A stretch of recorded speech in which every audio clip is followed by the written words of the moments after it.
should not be interpreted as statement of fact. Independent fact-checking and corrections are encouraged. Can we get a cup of coffee in here, please?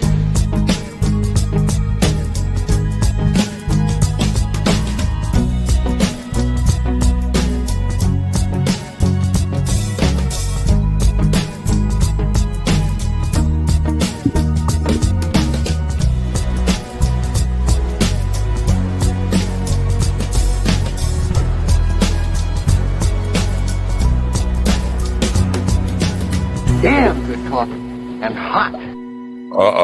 Uh-oh, he's got to press buttons now. My dog is your mind's best friend. Everything's going wrong. Yeah. Oh. My dog is your mind's best friend. Wake up, America. You've got a dog that needs walking. Yeah. That's right, sunshine. Just put on a big pot of strong coffee and get ready to type your little hate mail with your opinions about kumbaya and flat earth insanity. Stand-up comedy? You want stand-up comedy? Well, we've got sit-down comedy. It's time for Coffee with the Dog. You make me laugh. I don't make you laugh. I mean, make you laugh at me. So funny. Yeah. You get a little YouTube.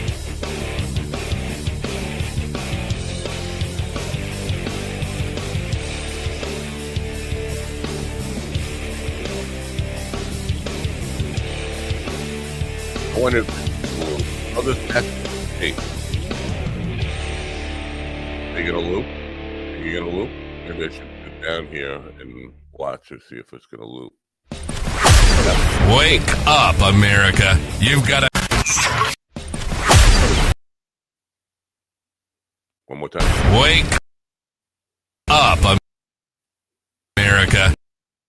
Anyway. Another shitty technical day here in the land of shitty technical days. Good morning, folks. It feels like Thursday. Who cares? It's a who cares kind of day, right? I got up late. I've been frantically trying to get this show together, and the news wasn't loading on time. You know what? The news finally just got loaded.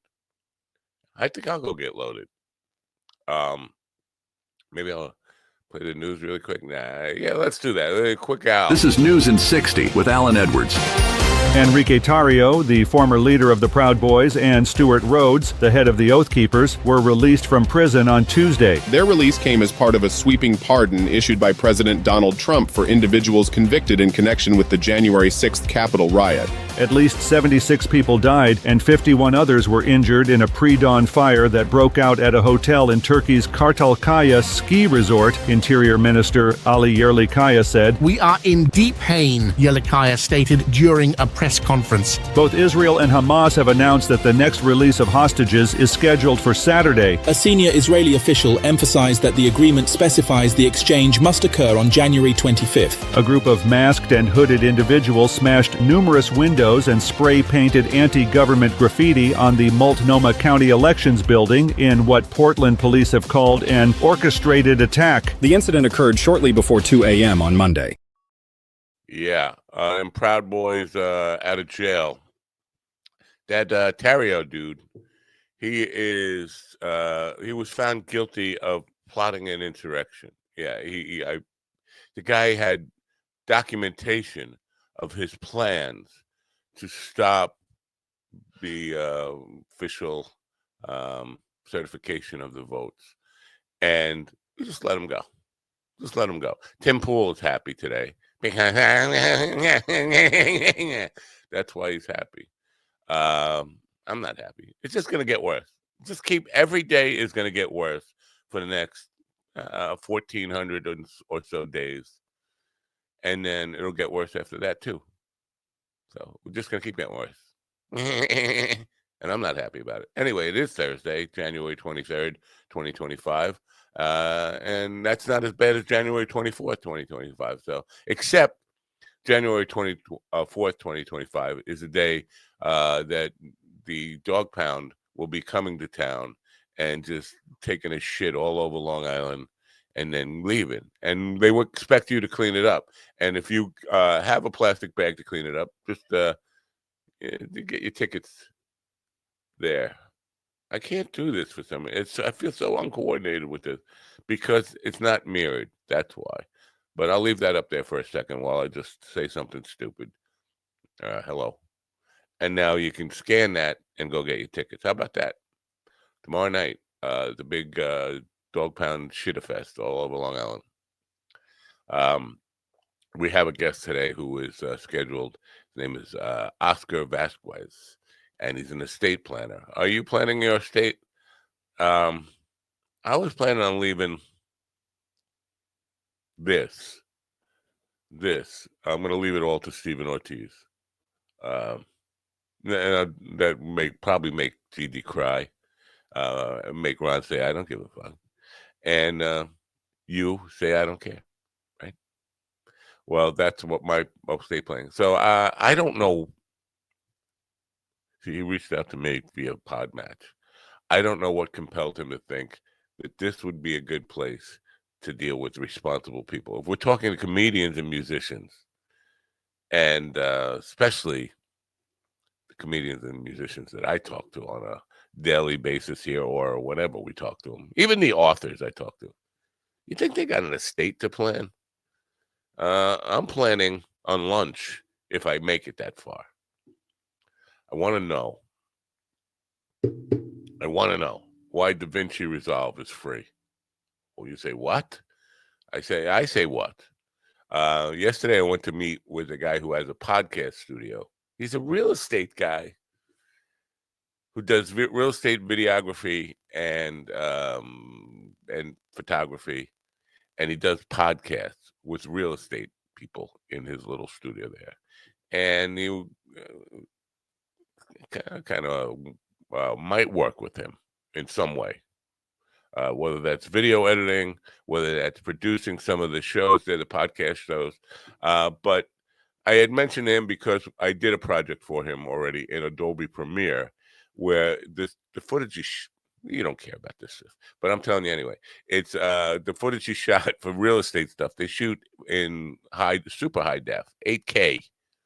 At 60 frames per second, sometimes 120 frames per second. Like, what do you need all that resolution and, fast frames per second? People got great cinematic looks at 24 frames per second. I don't get it. And, on film, but okay, shot in 8. So I'm bringing this into like my editing stuff, which is professional editing stuff.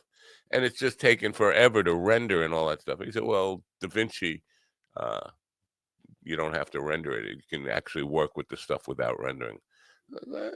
I should try that. He said, well, it's absolutely free. I was like, how do they fucking make money? How do people put an app? And so if you're on, you don't have to be on Apple either. I think it's both platforms. You can go to your app store and download. And they're not a sponsor. DaVinci Resolve is supposed to be one of the best editing programs to work with, and it's absolutely free. Now they say there's a steep learning curve. Not for me. Listen, I've been doing nonlinear editing since I was born, and there weren't even computers back then. It was just dust, and I was doing nonlinear editing in the garden where the dogs poop. Anyway. So, that's the thing. If you're into video editing, fuck that CapCut. Get with DaVinci Resolve. And then you'll look like a pro. Okay? It's free. It's not free. Anything that our sponsors sell. And we have plenty of sponsors. Bear Love says, awesome topic today. Living trust can save people a lot of money. What do you mean? What do you mean? What do you mean? Save who a lot of money? I'm going to be dead. Well, how's it saving me money? And I ain't got any money to save. And we went over this last night. If you watched my program last night, the guest said for this, her typical client, her demographic is people like me, older people who have a little money in the bank. Is, wait, that ain't me. I'm older, but I ain't got no money in the bank. So yeah. So what money am I saving, Bailiff? Thanks for the comment, but I got no money to save. I got money. My money is like my life. It's unsavable. Somebody told me I should drink healthy water. What is the video editing software you use? Clip out clips. I use Opus. Well, thank you for asking, because they are our sponsor today. If I could just get to where I'm going, I would play that for you, and then you would say, "Oh, that looks." And there you have a free trial. You can go to opus.com. Link is in the description. I'm working on a vanity, yeah. I'm so vain. You're so vain. Now that's, you know what, Falmouth, that was really rude. Really rude. I use Betamax. I don't use VCRs. I use Betamax sticks. You know, Steven doesn't even know what that means. Betamax. You think of beta male, because that's what he is. Anyway, also his clips. Go there and check it out, and you can be a bear loving type of otter kind of guy.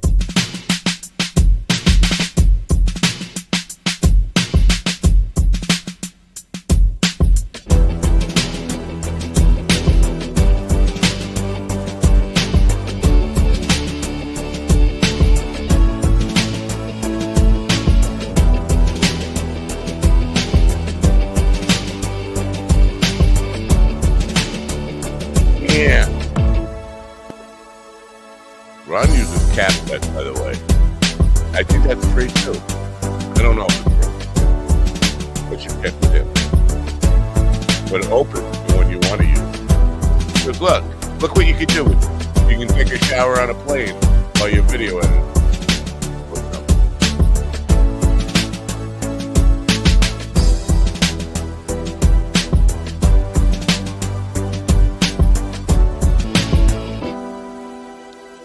That was kind of an abrupt little edit there on the end there, and that was weak. That was on me. Ladies and gentlemen, in the room with me now are Steven, the whiny little bitch. Are we doing a show today? Ortiz. Ron. Wow. Ronnie, I don't give a shit if we're doing a fucking show. Fuck you guys.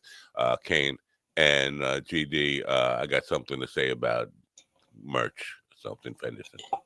Good morning, America. MindDogTV.com. Trust us when we say you can either get a living trust or trust that you'll keep living.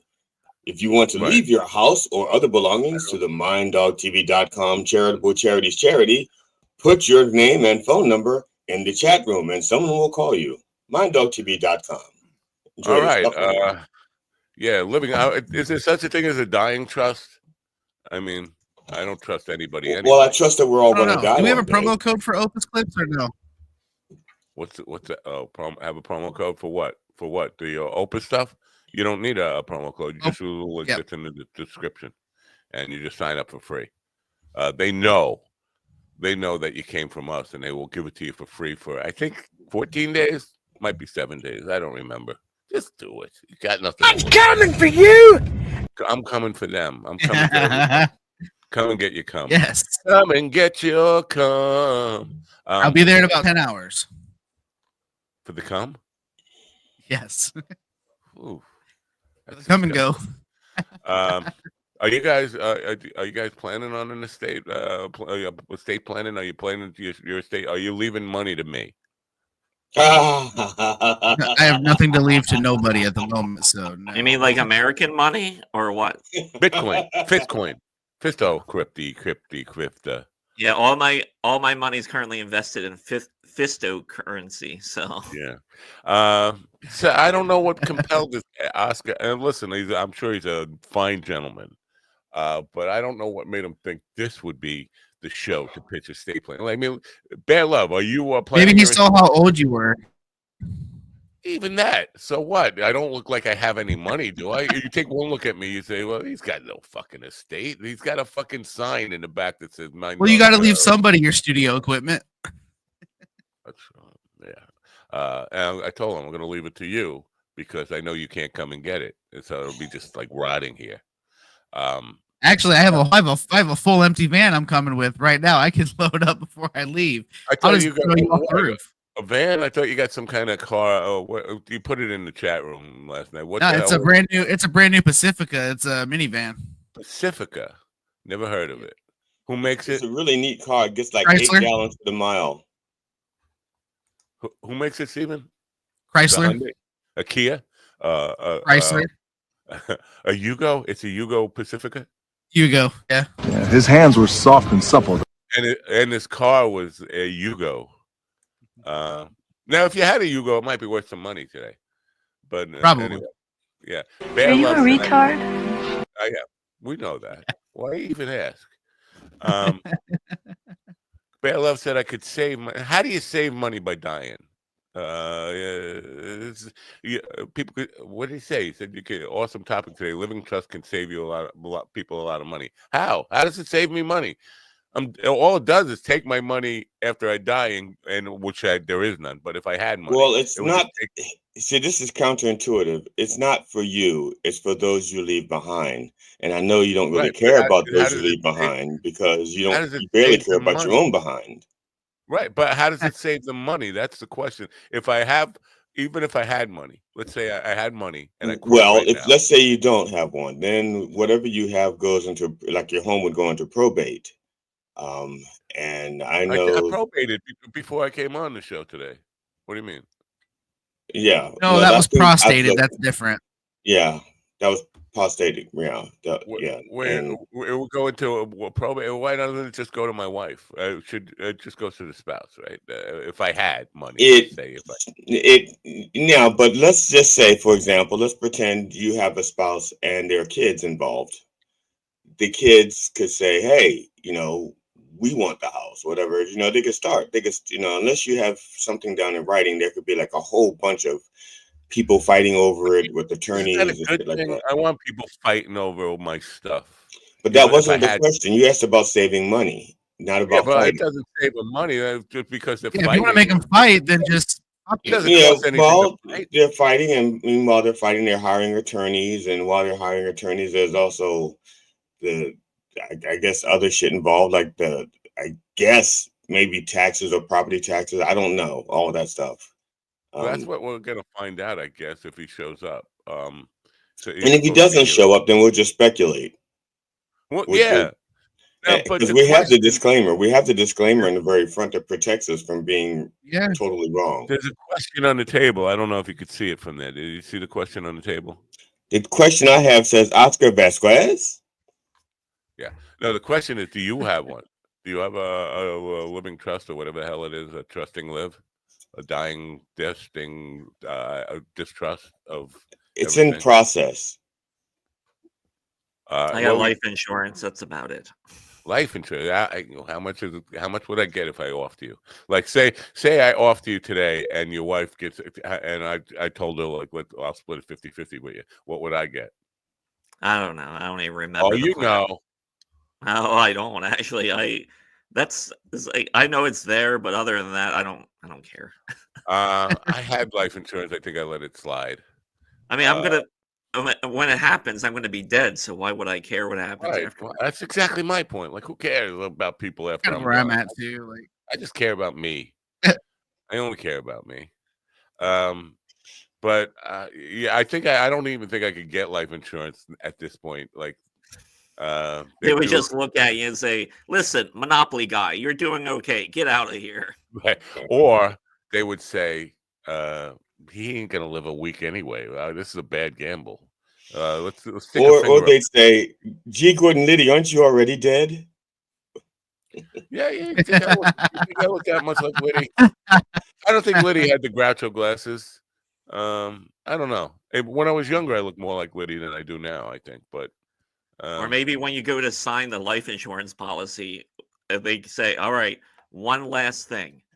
And they give you 3 boxes. One box has a pen, one has a gun, and one has a rope. And they're like, choose wisely. All right. Yeah. Yeah. And I wonder how much I could even get. Like, I'd have to, my premiums would be, even on like the term life insurance, say I got 5 years life insurance, my premiums would probably be $1,000 a month for a $10,000 life insurance policy or something ridiculous like that. Yeah, because I think what they tell you, you're actually supposed to get life insurance early. That way it's not that expensive. Right. So here's the bottom line here. Some people are worth more dead than alive. I'm not worth anything living or dead. I'm worthless. I'm a worthless human being. I don't know, because Hey, I well, disagree. so- I disagree, because your body is like, what, 3.8 pounds worth of chemicals once you're Not broken really. down? So No, I yeah, think but that's it's worth very, it's something. poison. I'm like Roundup. That's all. I am rounding up. I said 3.8. I was rounding up because actually it's probably 3.64, but I was rounding up to 3.8. Well, Well, when the rounding up prices before. when prices go up for meat and stuff next year, some people are going to need their dead relatives to eat for a month or two. That's true. I mean, I can't get life insurance, so I'm gonna have to. I'll just be able to feed my family for a while. I will just leave you with a brainworm if you eat me, because I'm just unhealthy, and you are what you eat, right? You don't want to be me. Did you buy life insurance? No, I bought a smoker. It's a much better investment. What's that smell? Oh, Gnats on the grill. So he's not here. So anyway, I guess he planned his estate. Part of the plan of his estate is not showing. Maybe he just didn't leave the interview to anyone. Yeah. He gave us free gifts to. I was frantically trying to get all his stuff in a row here. He's got a link for a free gift for your estate planning stuff, and I don't want to say, but you can get a free guide and I think free consultation or whatever. And I don't know. He'll explain if he shows And a up. box of condoms comes with it. Yes. Frisky on that cold night. Hell yeah. That would be, you know what? I take my, I'm not wearing a hat. I take my bald scalp off to you if you're still using condoms and while you're planning your living trust. Good for you. I mean, that's a good thing.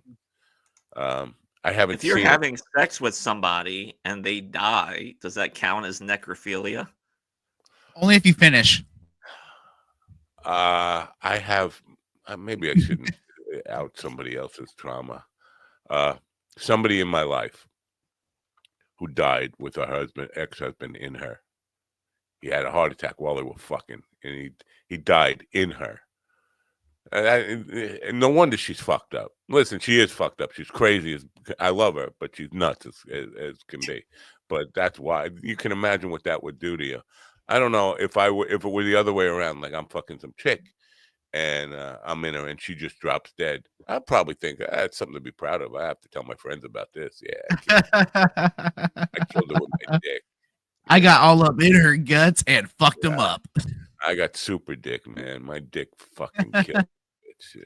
And then my dick would be on trial, and it would write a book that if I did it. What is Bear? Bear Love called me last night. He said, "I'm so sorry about this." I said, "Don't worry about it." He said, "Oh, I gotta get on myself. I need a living trust." Don't worry about it, Bear. We're cool. It's for you to get your parents into not yourself, then you don't get taxed. My parents? My parents? What?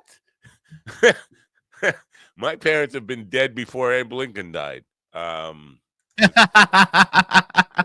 time. Probably. Yeah.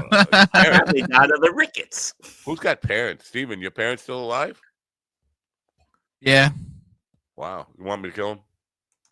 Dude, I told you, like, my grandparents are your age. Your grandparents. And they're still alive? Yeah. Wow. Good for you. Yeah, my KKK grandpa's still kicking, and then my grandma's still kicking, and then my mom's mom is still kicking. Yeah. They're dead on the inside, though. So am I. Anybody. I mean, and that concludes you. Mm. Yeah. Well, so that you guys getting excited for the big thing? I was able to get excited once I got the car buttoned down. Then I was excited. You can get. I was there for 3 hours. You can get a ticket for $20 and you get a free dinosaur with that. Right. Yep. Sweet. Hey, we're just happy the show is happening, even though we don't know how many people are going to be there yet. We only have or how one many idea, dinosaurs. and that was like 2 weeks ago. They Right. gave us the count. What can I do to sweeten the pot here to make people enticed to go? I will, if I don't show up, would that be more attractive? Probably not.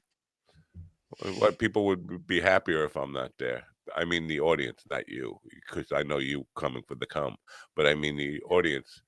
No, I'm wrong. What could I do? I mean, I can leave. I'll tell you what. If you buy tickets, you buy 2 tickets, at least 2 tickets, I will include you in my living trust. No. Yay! That's a good deal, everybody, because every time you pass go, you collect $200, so you should take And if you land on Boardwalk, that is some prime real estate. Yeah. No. Or don't you have to buy it? I mean, I don't remember how Monopoly works. I should probably, right? But you don't get any money for landing on Boardwalk unless you own, or somebody else lands on Boardwalk and you That's own what I'm it. saying. It's prime property. So if you land on it, you can purchase it. If You're it's either available. fucked or you're loving it. Is that it? You can buy anything you land on if nobody else owns it yet, and you got the dough. Pretty much, yeah. I didn't remember that. I thought like you had to. No, I mean, there's some things you can't buy. Like you can't buy free parking. You can't go to jail. You can't buy chance. You can't buy community chest. Give you. There are some special rules you can apply to, like auction rules, where instead of a property being bought directly, it's auctioned off. Yeah. You could also, if Yeah, every time, you can also put money in the pot for. I forget why you put it in the Community pot. chest. But if you land on free parking. right, you got the money from community Free chest or something, you put in the middle, and if you land on free parking, you get the money. Or something like that. Yeah, I invested all my money in cannabis before it was legal. But it just seemed to go up in smoke. I don't know. So no, I think you smoked it up in smoke. That's what I meant. Kind of, sort of, maybe. What is this? Oh, this is his book thing, estate planning guide, which you could get for free, and I would show you the link if he were here right now. But he's not here right now. He said he was excited to be on the show today. Maybe he thought 10-15. Maybe he heard you say the word. Well, no, man, I'm not going to say that. I didn't say that word.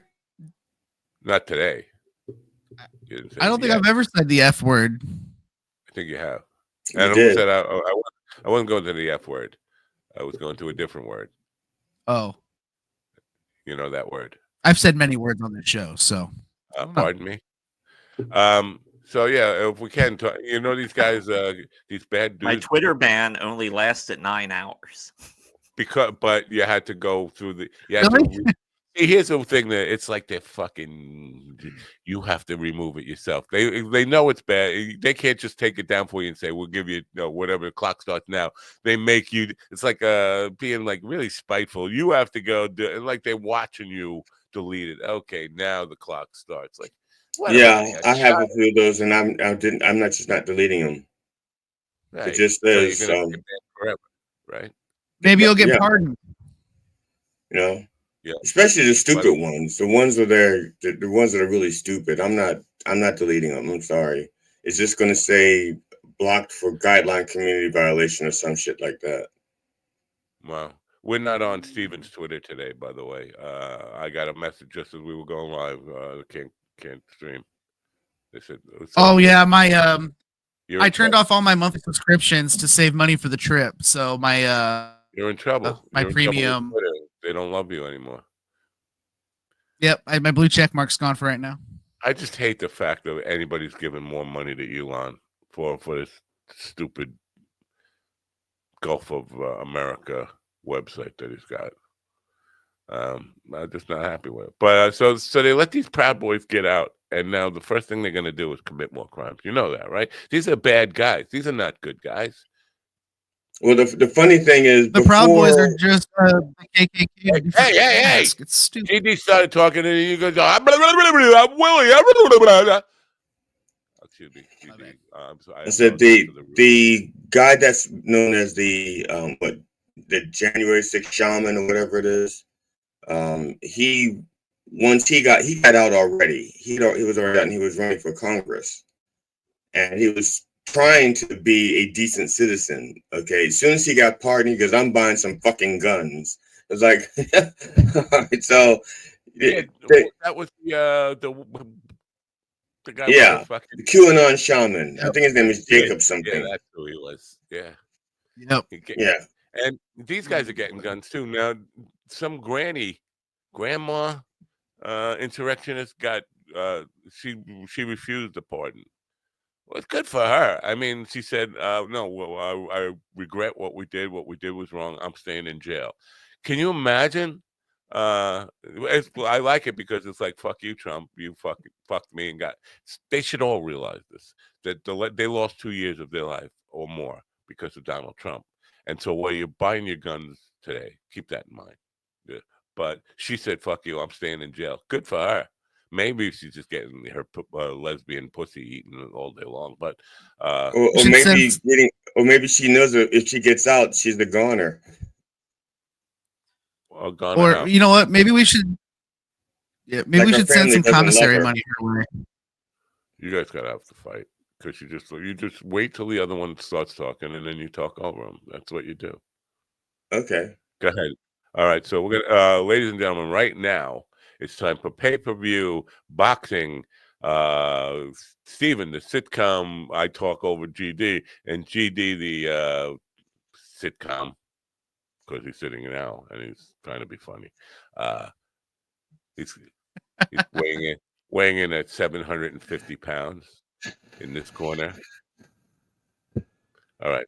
What is that? That's like a mini inflatable wacky whaley inflatable arm flailing tube man. All right. It looks like it needs a little Viagra. See, Alice, something. It doesn't look ready to go. Doesn't look ready for prime. This is a reenactment of GD in bed with his wife trying to get it going.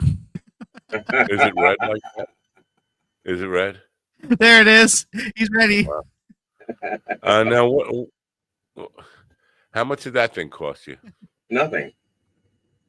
Oh, they're just giving them away for free at the inflatable thing store. They're giving away to people whose stepsons don't know what to get them for Christmas. Right. But that's like, I mean, honestly, of all the, I thought a sweater or a tie was a lame gift. I would. That is actually one of my favorite little things to have on my desk. You're so fucking gay. It's after the other things. There's a bunch of things. Most of the things on my desk my wife gave me, and those are my favorite things. You know, these are a few of my favorite. That's what popped in my head now, and I resisted the urge to say that. I resisted the urge to sing it. Yeah. Well, it must have just jumped from you to me, which is sad and scary. And contagious. It's worse than bird flu. Yeah. That happened this morning too, because when Bill said that you used VCRs, I was in the process of typing. No, he used Betamax, and then you said it, and I was so upset. I guess this would be a good time to tell people on St. Patrick's Day. That's the day of St. Patrick.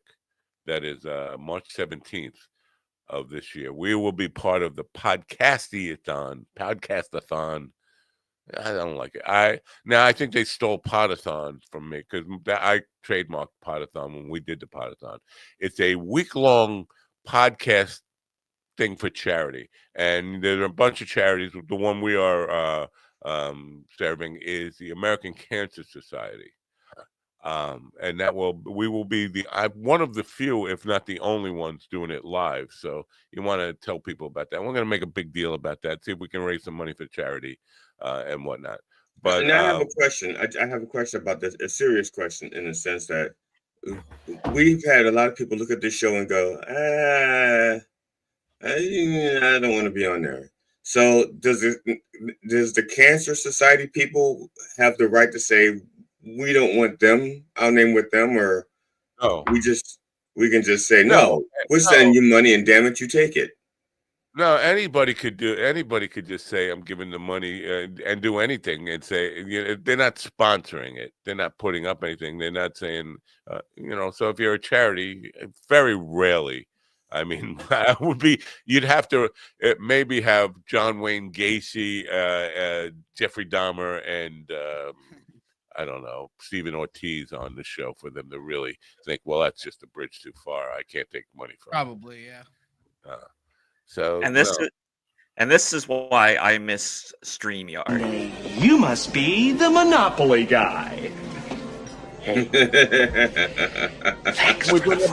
the Monopoly guy and put him next to me. I want to just compare. I don't think I look like the Monopoly guy, to be honest with you. But I don't really have visual recall of that. Back to this, why I brought it up, the March 17th thing for American Cancer Society, who will be for, but there are people doing stuff for like girls soccer team or cheerleaders eating lesbians or something like that charity. All sorts of charities that are being benefited for this whole week. But we brought up Betamax because we are for the American Cancer Society. I have done potathons for 2 people with cancer. One of them died. One of them had he had prostate cancer, not prostate cancer. What's the pancreatic cancer? Pancreatic cancer. So, yeah. But he has a story. It's Paul Provender is still dragging his feet on releasing this thing. He was raped as a young boy. By Paul Provenza? No, his friend Andy Andrews, who was on this program several times. I got to get Andy back on, and hopefully I'm going to get him on March 17th, which is why I'm telling you this story. Andy was a young boy. His father was kind of like Stephen Ortiz. He was paralyzed from the legs, from the waist down, and in a home. And his roommate in this home was a pedophile. And the guy started taking Andy to the movies and taking him to theme parks. And then he took him to the porn store, and they got some Betamax equipment at the porn store, and went back to the guy's house, and he made him watch Marilyn Chambers blowing some guy and said, "You like to try that with me?" And so that went on, and that went on for quite a few years until finally he outgrew him. But the guy promised Andy a car when he graduated high school that he never came through with, and he did a bunch of other stuff. When the Penn State thing happened, remember that Penn State scandal? Sandusky. Yeah, Sandusky, that was the guy's name, right? Andy heard that thing on the news, and all of a sudden he had a traumatic flashback, and it broke him. He was in bad shape. And Stanhope, who was Andy's best friend, basically said, "Let's get him." And they set up a sting operation where they got video cameras, went down to the guy's house to confront them, made like they were a telemarketer or something, and got the guy to come out with his new wife, and then set him up. "Aren't you you're the guy who raped me when I was a young boy?" And the guy was originally like denying it, and then he finally like somehow confessed, not meaning to confess, and they got it all on tape. Now, Paul Provenza has been for 4 years now, or 5 years, editing this thing into a release, a feature film release about the incident, but he's not putting it out there for some reason. I mean, it's like been forever waiting. I remember, I think I had him on the show 5 years ago, and he said it's going to be out in like 6 weeks. It's like Trump's healthcare plan. 2 weeks away. It's always 2 weeks away. But so and Andy also might Trump's infrastructure week. Yeah. So on the March 17th thing, when we do the show for American Cancer Society, might have Andy and might have Christine Levine, who also we did a partisan for when she had cancer. Both of them have survived so far, knock on wood, and doing well. Christine looks better than ever, and her life has changed for the better because of her cancer diagnosis. And Andy with the pancreatic. Now, you said that a lot of the shows are pre-recorded.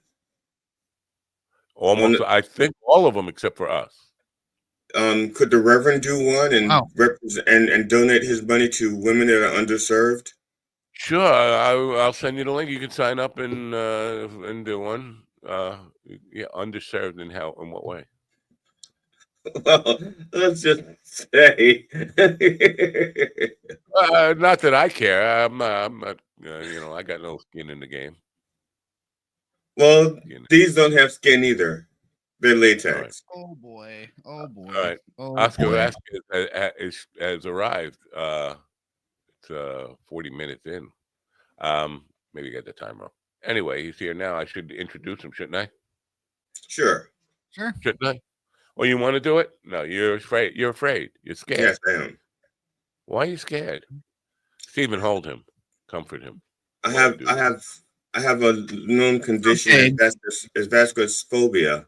I'm afraid of Vasquez's. It's Oscar Vasquez is the founder of EstateDocPrep.com. Oscar is an expert in estate planning who helps families and homeowners protect their assets. Are you protecting your assets?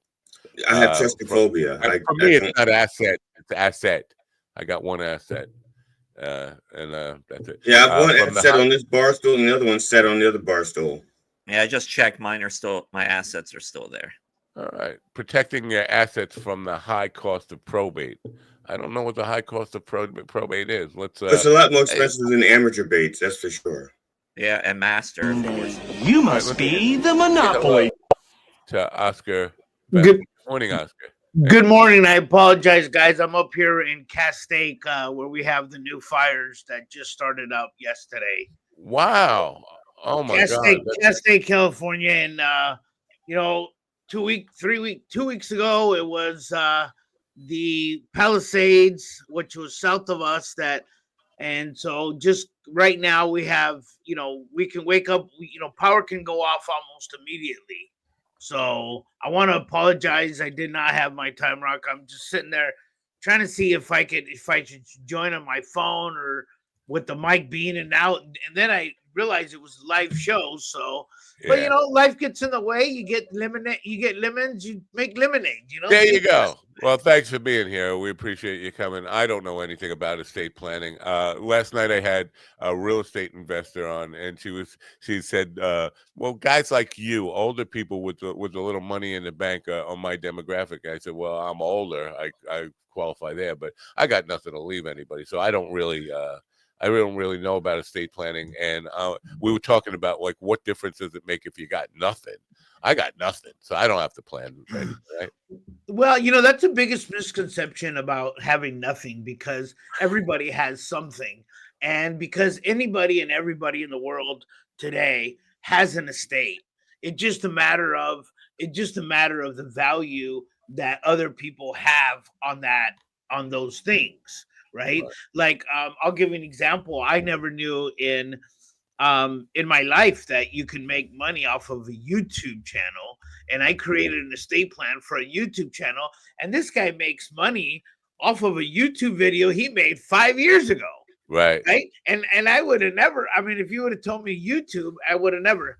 So I'll give you some basic definitions of estate planning, and I'll give you some of that. So first of all, I wanted to apologize for not being here. Don't worry, we're past that. But I just have to say, you've already changed my life and my perception of who I am, because I do have a YouTube channel that generates big money, pennies.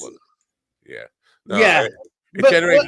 That's something to leave. That's an asset. Yeah, so it's an asset of value. So living trust, a estate planning, aka a living trust, has several documents. And what happens is a living trust is the foundation of an estate plan, but it's a agreement between you, which is the trustee, and your kids, which are the beneficiaries, that the government helps to enforce. Now, that means that agreement, that written agreement, needs to have legal provisions in it for the courts to recognize it to be a legal agreement that's standing. Now, and so what happens is that is the only, and that means that an attorney does not have to write that agreement.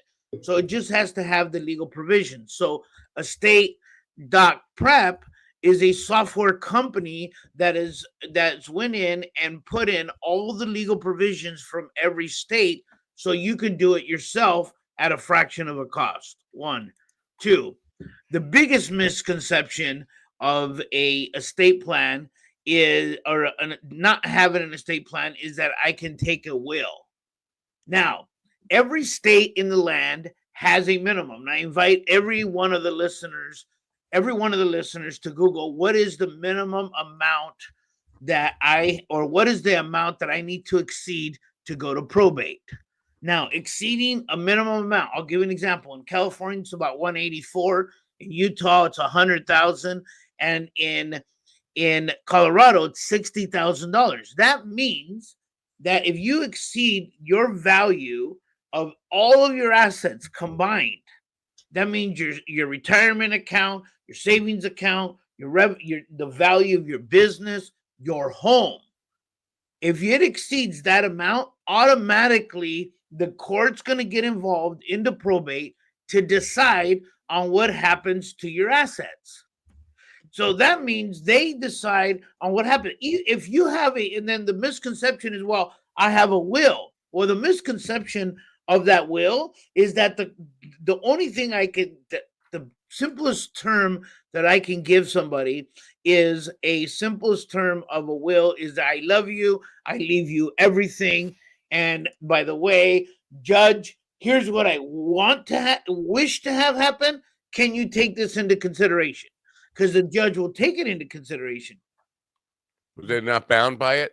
They're not bound by it. No, they're not, because it's not a legal contract. So they take it. I'll give you an example. Had a gentleman, because I got into estate planning. I've been in real estate for over 28 years. I got into estate planning, probably really, really heavy. Now we're on a crusade to bring awareness, because 68% of America has the misconception that an estate plan is for the wealthy and people that have big assets. That's the first thing. 68% don't have an estate plan, so they're going to go to probate if they're a homeowner. Back to a will. The biggest misconception of a will is that the courts will force it. Give you a quick story. Man moved from Texas to California, left a family in Texas of 3 kids. Came to California, bought some real estate, then died. They did not have an estate plan in place. They went to court. He left about $3 million in real estate. Well, in California, that's like 3 houses, but he left $3 million in estimated real estate. The courts went through probate, and what they do is they take all your assets, everything that you have of value, and they publish it. And then they say, if Oscar owes you money, you need to come to court and claim it. If he had an agreement that's outstanding, if he owes you money, here's all his assets. Or if you believe you have a beneficiary right to come to court to his assets, come forward. 3 of his kids came. And his will, he wanted to leave everything to his wife, his current wife, and his 4 adult children. Well, the judge decided in that case that it needed to be split amongst 8 people. So they got 1/8 of the $3 million a piece between the wife and the 3. I'll take it. Well, so would I. Yeah. So that gives you. Yeah. Go ahead. Yeah. Wow. Now the question I have for you, and this is probably off the beaten path here, but let's say I did a living trust now because my house is not paid off. I still have a mortgage on it. So the value of my assets hopefully would change by the time I died. Now, so does that get taken into account? Like, what if what if I make a plan for the house now, but there's still, let's say, I don't know, $50,000 left to pay on it? That changed the entire document because the value of the estate has changed. No, the value of the estate is what the home is worth. That it's not the equity, which is the difference between what you owe and what it's worth. Okay. right? So, for example, if you owe 50,000 and it's worth 100,000, that's a $50,000 equity. The asset's worth $100,000 in Right. Colorado. Then the judge would decide on what happens to your asset, right? Yeah. And because you would exceed that $100,000 amount. So What about debt? Because I think my father lied to me, but he told me. I remember I was a young teenager at the time. He told me that when you die, all your debts are forgiven, and I got it into my head. Well, I want to die with more debt than anybody. Then I just want to screw the. If you win, if you have like if you get out of this world and you don't have to pay back, you're a winner. That was my. Yeah. Are your debts forgiven, or can the people you're in debt to come after your family? Yeah, you know what? Here's the beauty part. An estate and a living trust is an entity. In other words, it's another entity. So the assets, when you borrow money, you borrow against your person, and the debts die with you. However, if they're secured against real estate, they stick with the asset, and that needs to be paid off. And this is one of the things that how most people lose their home when if the home is not paid off, they don't take action and they call the no due and they're like they can't even sell it, they can't do anything, they're forced into court. So the income or the the debt, if it's not again, if the living trust did not borrow the money, then the debt dies with you. If the debt is secured against the asset that is in the living trust, because excuse me, there's three things that requires a living trust to be active. One is you have to sign it in front of a notary. Two, you have to sign it in front of two witnesses, so there's no without reasonable doubt that you executed that document. And three, it needs to be funded. Now, 95% of attorneys that create a living trust do not fund the living trust for you. They give you a 9-page document to go out and say, here, go fund it, because it takes there's a lot of time that gets involved in writing the letter and making sure that it gets funded on there. However, and then they charge you. That's an upsell, right? That's the upsell that they charge you. Oh, you have two houses, you have two businesses. Okay, that's an extra $500 to fund that into your asset. Or here's a 9-page document. With our software, you get unlimited letters, unlimited restatements, and unlimited on there. So yes, in a shortfall, mid dog, mind dog, you will be able to borrow like 5 days right before you die. Go out and borrow as much money as you can. But then you're not going to be able to enjoy it if you do it 5 days before you die. Right. It's it's kind of hard, especially. Well, it depends on how he dies. It depends on if he's dying because he's taking his own life. Then he says he could go like, okay, these 4 days are going to be in Rio de Janeiro, That's and right. and then whatever. Yeah, but, Rio de Janeiro's not that expensive though. He doesn't need to borrow that much. But what if you're going to buy Rio de Janeiro? Oh, no, I was just trying to think of someplace exotic. Exotic, yeah.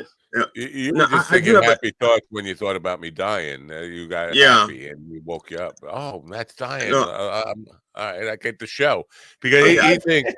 This is going to be the biggest problem. When I die, these three guys are going to fight over whose show this is. No. So, Oscar, I have a asset question because I guess basically asset is anything that's worth money. So if let's say you're Stephen Ortiz and you own the rights to a URL, a very popular URL that people would pay like $500,000 to have. And he's like, no, you can't have it. I'm going to keep it. Okay. Technically, we're renting URLs for 3 years, 5 years, or whatever. So does he have the right to sell his URL rights to someone else, or leave it to someone else? I should say. Let's say he has 4 years left on it. He could leave it to someone else, and then they could renew it or whatever. That is the beauty of a living trust, because the document outlives you for as many times, for as many levels of family that you would, or generations that you would want it to. I'll give you an example. One of the things that he could do is he funds it into the living trust first off.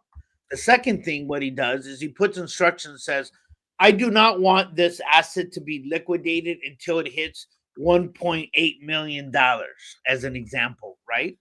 Or he says, I want it to be renewed and the income to be distributed to my 4 beneficiaries.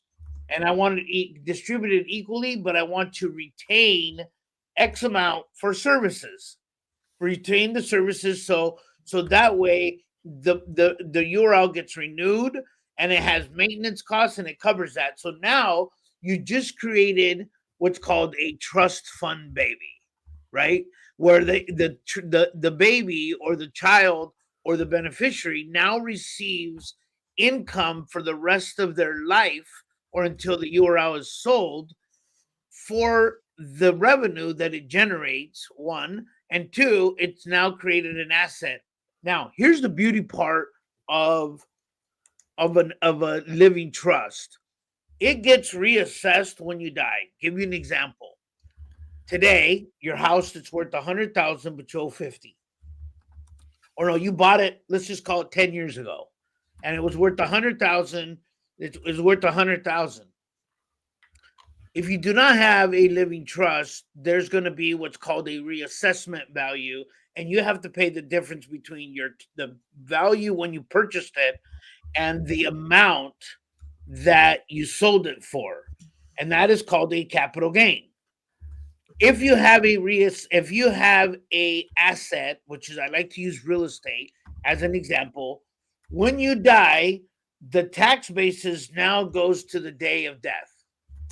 So that means now your property that you paid $50,000 or $20,000 worth, and it's $100,000 that had an $80,000 gain, now becomes zero gain. That's why we have 95% of people that have the family home in California and they're in Tennessee. They sell it immediately because they're going to get a windfall of $1 million if they had life insurance, right? So they sell it because there's going to be no capital gains tax. That resolves on every single of the asset. Now, I have seen every asset get put into, well, I wouldn't have to say I learn something every day. But the asset, there's only one asset that I haven't seen people put in to a living trust, and that's because of a key, is the crypto. Like, nobody wants to put their crypto into a document because that's the wallet of where the money lies, right? Wow. I never knew. I mean, it's like, well, you can just fund that. And so one of the suggestions we did is start buying tangible assets that you don't have to. And I said, so if you pass, nobody's going to have the password. So the money's going to die with you. You're literally going to take it with you. Wow. because of that. I'm surprised because this happens to me frequently. Apparently, I have a lot of relatives who really love me a lot, and I just had one die in Nigeria last night, and I got an email about it. And apparently the money was left in crypto for me to pick up. I have not responded to the email yet, but I'm certain it's like $15 million left for me in a crypto coin somewhere in Nigeria. They just wanted a one-time payment of $1,800, right? I never knew I had that many relatives in Nigeria, but apparently I'm related to half the country. Well, you keep saying you're half black, so I guess that tracks, right? I never said I wasn't black. No, he never said he was half black. He said he felt underappreciated. You just interpret that to me. He felt half black. My bad. I never even said the word black before. I don't know where you get. Oh. Now, play the tapes. Oscar. Now, Oscar. For example, let's pretend we have an imaginary person named Matt Napo, and he has like a music library. You know, he's written a lot of songs, and he has copyrights, and I think they're good for like 75 years. Yes. If he leaves his songs or his music library to someone, do those copyrights, do they start over? Is that like a new 75-year period because it's a new owner, or is it just the same 75-year period that if like, for example, if he leaves somebody as a beneficiary as saying, hey, when I die, if I don't make the 70-year contract, when I die, I want to leave it to my son Johnny, right? Um, and the 75 years live with the contract. It doesn't live with the owner of the contract because it's a contract. But one of the things that that you do is when you have assets. Now, one of the tools that come with a living trust is called a pour over will. And what that means, a pour over will is different than a regular living will. And what pour over will does is if you go in, I like to use the example, you go on vacation, you go to Florida, you buy a condo, and you buy a condo, you come back home and you forgot to fund it into your estate plan, into your living trust, or you accumulate an asset, or your record or your show takes off when you pass, but it's not into the estate plan, then the rights then have to be debated and go into it. If you put everything into your estate plan and put it into your living trust, but go back to the Pover will. The Pover will is designed to say any asset over X that has a value of X, right? I want it to go into my living trust and distributed accordingly. And so that prevents, and then it says, and then there's a stipulation: if any beneficiary objects to putting the asset into the estate plan, they are disinherited. And the only reason why we put that stipulation or that provision, legal provision in there, is so that way the court process and the probate doesn't take long. You still the judge still has to decide, but because there's nobody that comes and objects to it, and it's going into a living trust. We haven't had a case or seen it or heard of a case or found a case where the judge, it took a long period of time to do it because it was going into a living trust, so it's recognized. I read somewhere that 70% of Americans don't have a living trust or a will or any of this kind of stuff. That is correct. And so I'm wondering the risk reward behind this, because before you got here, somebody said you can save a lot of money by having a living trust, and like how much, that's where it becomes a thing. Like how much money is involved in probate attorneys and all that stuff. It's a risk reward. Like I could let it go, I could still go the lawyer way and hire a lawyer. If we're talking about millions of dollars, a couple of $1,000 for a lawyer or $10,000 for a lawyer is not a big deal, right? It's a good point. So I always tell people, if you can invest or purchase something now and know 100% for sure that it's going to give you a good return, is that a good investment? Because everything should say, if I give you money, what do I get in return, right? Yeah. So let's cover that. So the cost of probate, I'm going to give you, because we sell a lot of real estate in California, and we're very familiar with our fees here. Everything is probably 3 to 4 times more than any part of the country except New York. I think New York and California are trying to compete, East Coast, West Coast. But California, if you own a home, which is the average home in California is about $800,000. So the first thing is that you need to ask yourself is a living trust worth it for you? So here is the cost, just the cost of probate in California. If you have a home that's worth $500,000, the minimum cost for attorney fees are going to be $26,000. Wow. That's it. It's a set fee. California sets a maximum amount that an attorney can charge. No attorney's going to charge you the minimum. They're going to charge you the maximum. Right. Yeah. They got a cap, right? And then here's the sales pitch. Don't worry, you don't have to pay me all of it up front. Just give me $1,000 retainer, and I'll take it when I sell the house, right? When you sell the house, you can pay me because it's a guaranteed. So $26,000. Now here's an interesting statistic.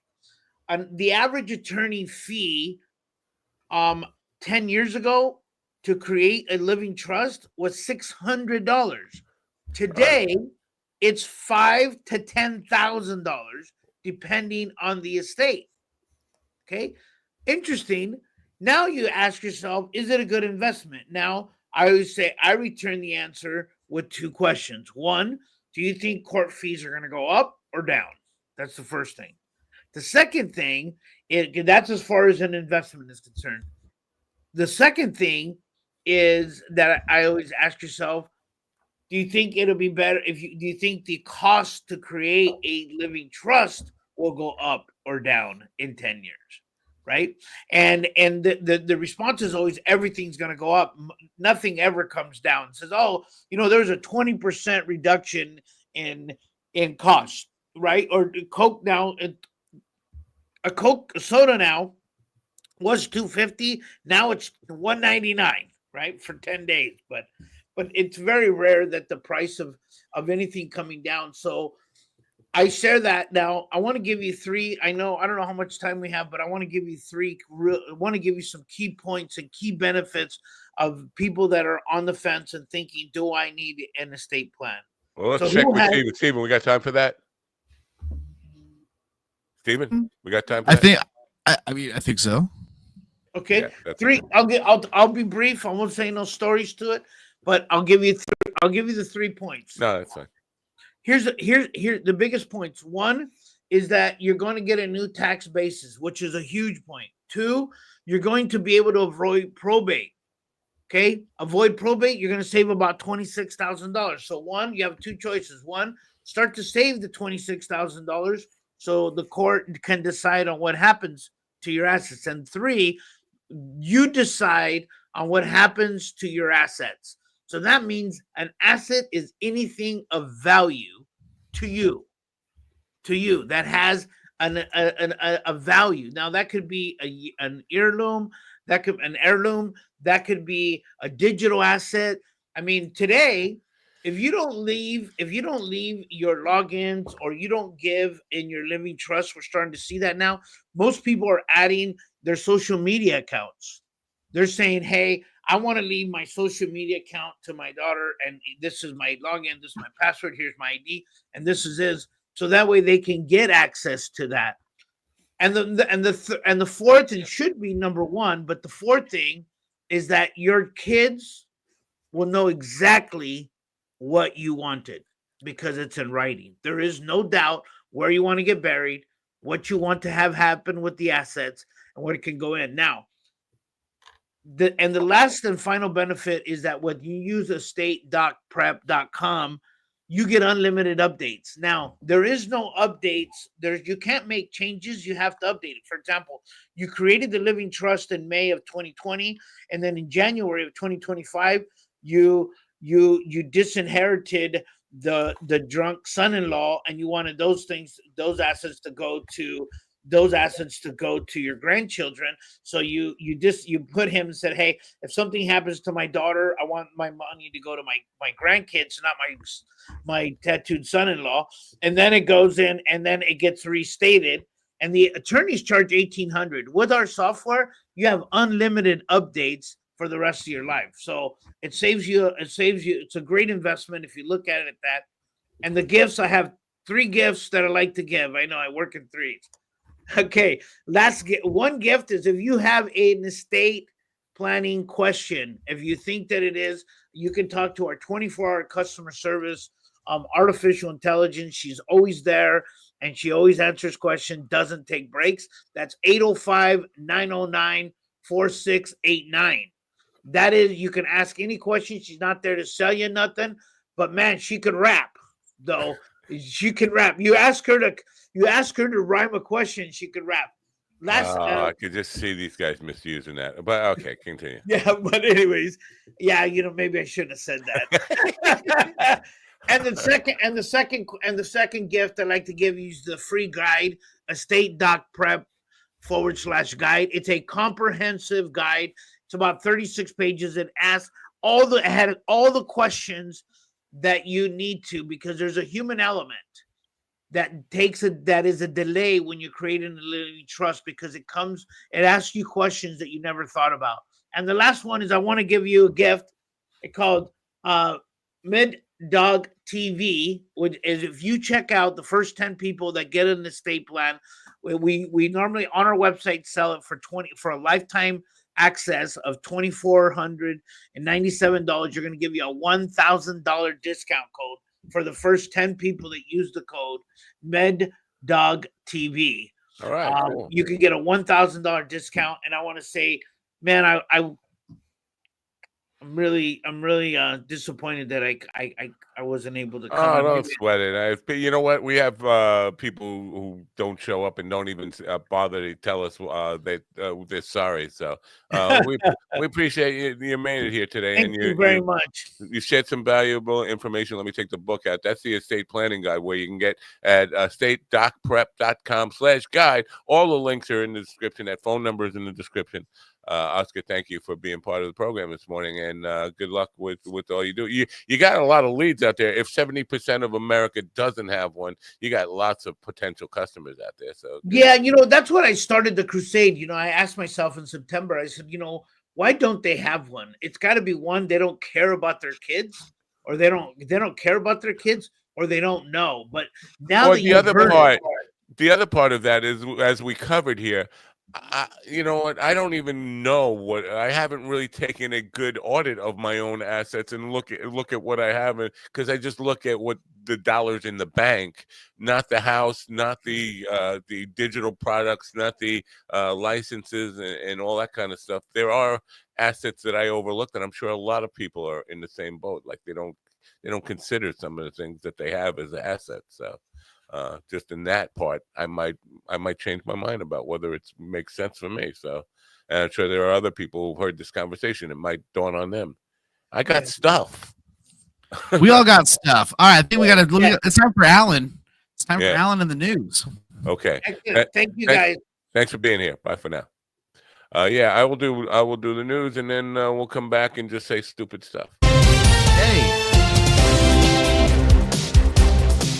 Both Israel and Hamas have announced that the next release of hostages is scheduled for Saturday. A senior Israeli official emphasized that the agreement specifies the exchange must occur on January 25th. Hamas also confirmed this, stating, "The second batch of prisoner exchange will take place on the scheduled date." On Sunday, 3 Israeli women hostages were released, and Israel freed 90 Palestinian prisoners as part of the exchange. Benjamin Wright, reporting. At least 76 people died, and 51 others were injured in a pre-dawn fire that broke out at a hotel in Turkey's Kartalkaya ski resort. Interior Minister Ali Yerlikaya said, "We are in deep pain," Yerlikaya stated during a press conference. He added that 45 of the deceased have been identified, while efforts to identify the remaining victims continue. As part of the investigation into the fire, authorities have detained 9 individuals, Yerlikaya confirmed. Joseph Eckerson reporting. Enrique Tarrio, the former leader of the Proud Boys, and Stuart Rhodes, the head of the Oath Keepers, were released from prison on Tuesday. Their release came as part of a sweeping pardon issued by President Donald Trump for individuals convicted in connection with the January 6th Capitol riot. Tarrio and Rhodes had been serving sentences of 22 and 18 years, respectively, for their roles in the attack. Rhodes was sentenced in May 2023 by a federal judge after being convicted of seditious conspiracy in 2022 for his involvement and that of his group in the riot. Lawrence Keller reporting. This is the latest news headlines. Elon Musk's SpaceX launched a Falcon 9 rocket carrying nearly 24 Starlink communication satellites early Tuesday from Florida. The rocket's first stage booster, completing its 8th flight, returned to Earth successfully, landing on the drone ship a short fall of gravitas in the Atlantic Ocean. The payload, consisting of 21 Starlink satellites, was deployed into low Earth orbit, joining thousands already in the network that provides high-speed, low-latency internet access worldwide. Kevin Sanders reporting. Domestic workers in Los Angeles are facing financial struggles after losing their employment when homes they worked in were destroyed by the recent wildfires. The Palisades fire in Pacific Palisades prompted mass evacuations and left many domestic workers without jobs. Flor Martinez Zaragoza, the founder and CEO of Celebration Nation, a nonprofit supporting Indigenous and Latino communities, explained that these workers are now dealing with severe financial hardships due to the destruction in the affected neighborhoods. Jessica Oakley reporting. A group of masked and hooded individual smashed numerous windows and spray-painted anti-government graffiti on the Multnomah County Elections Building in what Portland police have called an orchestrated attack. The incident occurred shortly before 2 a.m. on Monday. Suspects fled the scene as officers arrived at the unoccupied building, police reported. This appears to be what I would define as an orchestrated attack on this building, Portland Police Chief Bob Day stated during a press conference. Kyle Norris reporting. And that's the latest news headlines with Alan Edwards. Look, see, that didn't loop. Hostages, schmostages. That's what I think. Here at Mindog TV. Yeah. Speaking of the devil, Andy Andrews says, just popped up on my Twitter feed there. Seems like somebody has hijacked his name or something. The Andy Andrews Doppler gangster, and it's Joseph Goebbels. But he does look a little bit like Andy. Anyway, I just because it's been Andy used to be on like every couple of weeks, and then he went to Ukraine with Stanhope, and I wanted to talk to him about that, and he was busy, and then I forgot to ever ask him to be on the show, so I just asked him to be on the show again, and that would be a good thing. You guys have a new outlook on your assets, your big fat assets? No. Actually, all it made me think about was like, man, imagine being the person putting together Mr. Beast's assets. Oof. I think we should record this. I think you guys should call the AI chat bot there that he's got, and like, is my dick an asset? Is my cum an asset? Do you want a living? Why do you need us to do that? Can't you do that for yourself? No, I can't. I'm technically. Or we can save that for the. We can save that for the live show. I'm unimaginative. Like what? There was about 10 years ago now. Somebody approached me about producing porn, and I was talking to my friend about it, like, what do you know about producing porn? He said, give me an idea, and everything I came up with, like, been done there. Everybody's done that already. It's like, well, I got no fucking imagination for porn stuff or stuff. So I think Ron would be good with that because he has some interesting, I don't know, takes on. I think last night he had something about cold feet margaritas or something. Like, who would think of that? You have to have a very strange mind, and that's what I don't have. I mean, I have a strange mind, but not in that way. I don't think in those terms. So I think Stephen and Ron would be good with that bot lady, trying to stimulate a bot or get some stimulation from a bot. And you can come hear my strange mind tomorrow night at Governor's Comedy Club in the Giggle Room. All right, 8 o'clock. Tickets $20. Your dinosaur thing, dinosaur thing. I don't where the dinosaur comes in, but yeah. So you can scan that. We'll leave that up there now since we don't have another guest coming in with the little fucking dinosaur thing. Love it. Yeah. I don't know. Is phone sex even a real thing anymore? Because you would think it wouldn't be, right? Why would it be if everybody has AI bots? It still exists in some form because even with the advent of video calls and things like that, some people still, they want to masturbate in the dark and in shame. I almost feel like cam girls would have like wiped out phone sex lines. So bringing this back to the estate planning, Stephen, are you leaving your OnlyFans page to your kids? Totally. Really? That's just a weird thing, right? Because I was ask him who he leaving his kids to. That's the question. Yeah. Well, when you're talking about those digital assets, that's where my mind was going. Like, a lot of people have like all sorts of kink. You know who this is a good question for? Is that guy from Brazzers? This is a question. He will be with us February 6th, by the way. Vic Legina, who is really, I keep coming. That's got to be just a play on lick vagina, right? It's like I would. What do you mean? It's a good Christian name. Yeah, yeah. You know what? I think I saw an ad for that Brazzers, whatever it's called, yesterday. Where the fuck did I see that? And I was like, wow, they're on Facebook. I think somebody went an ad for Brazzers. I mean, it says right here on page 87 of the Bible, and Jesus said, beat that meat until it bleeds, and you will swallow my feet, whatever that means. Is that why Sean Hannity is mad at that Bishop lady? Is that from? That's not, and I like the way Ron says page 87 of the Bible. It's like it's I don't know. I don't even know the names of the books. It means he like, has at least some knowledge, more knowledge than Trump has about Bibles. I think. See and that. that's scary. See, that quote sounded like it came from Leviticus, in my opinion, but yeah. I do have a Well, probate I'm exam reading later on today. Leviticus. That's the problem. no, that's a prostate exam, Matt, not a probate exam. Oh, so, That's different. so how do you do a probate exam? Different finger? Probably. I think it's the whole hand. I thought you used a pen. Otherwise, you Anytime won't I have a hear the record. word bait, Or notary. I think you have to use a notary. you mean like a notary phone? Kind of. Oh, that's rotary. We're getting close, man. Yeah, it is the finger. Actuary, I think it's the word is notary. You know, I almost think that would be more annoying than actual dementia is if you just always said the word that was close to what you meant. I think that'd be more annoying than anything. Yeah, what was his name, GD? Now you're sitting. See, now you're just making fun of black inner city intellectuals. Whoa! What's that? You know, the one, I'm telling you, I was prostituting the. Well, here's the thing. We're way behind the times here. Norm Crosby made a career in comedy. The name Norm Crosby ring a bell? Norm Crosby was that guy who just mispronounced every single word, like multi-syllable words, multisyllabic. Oh, look at me, Mr. Multisyllabic. But that was his thing, and it was fucking funny as hell too. I have to say. But so I mean, maybe we could rob that. Maybe Rogan is taking some flack today from a lot of people. Do you know what? Why? Because a bunch of different people.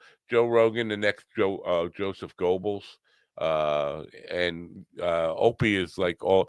Joe Rogan is no George Carlin. He's no whatever. I'm like, he's not even fucking carrot Well, top. I mean, we've known this for years, and I mean, it's obvious. I don't know why this is a big revelation to people. I know, but No. it's all over Twitter today. Like people are just saying he's not funny. I'm like, did he brag about his comedy again? Is that what's happening? Like, You know what's going to happen by the end of probably this year? Like all these people that were considered like all their heroes and supporters will be brushed to the side. It's going to be fantastic. yeah, yeah. But you know what? I don't think anybody should be surprised that Joe Rogan's not a great comedian at this point. But I am surprised when everybody feels like they need to say it today on Twitter. Like, what happened? He must have been bragging about his comedy again. He talks about how much time he spends writing. It's like writing, laying on a bar stool making animal sounds, or like that's Jim Brewer writing. Like, yeah. Did you actually write that down, or just wrote "be stupid" for a minute? Like, and how much time does it take to write "be stupid" for a minute?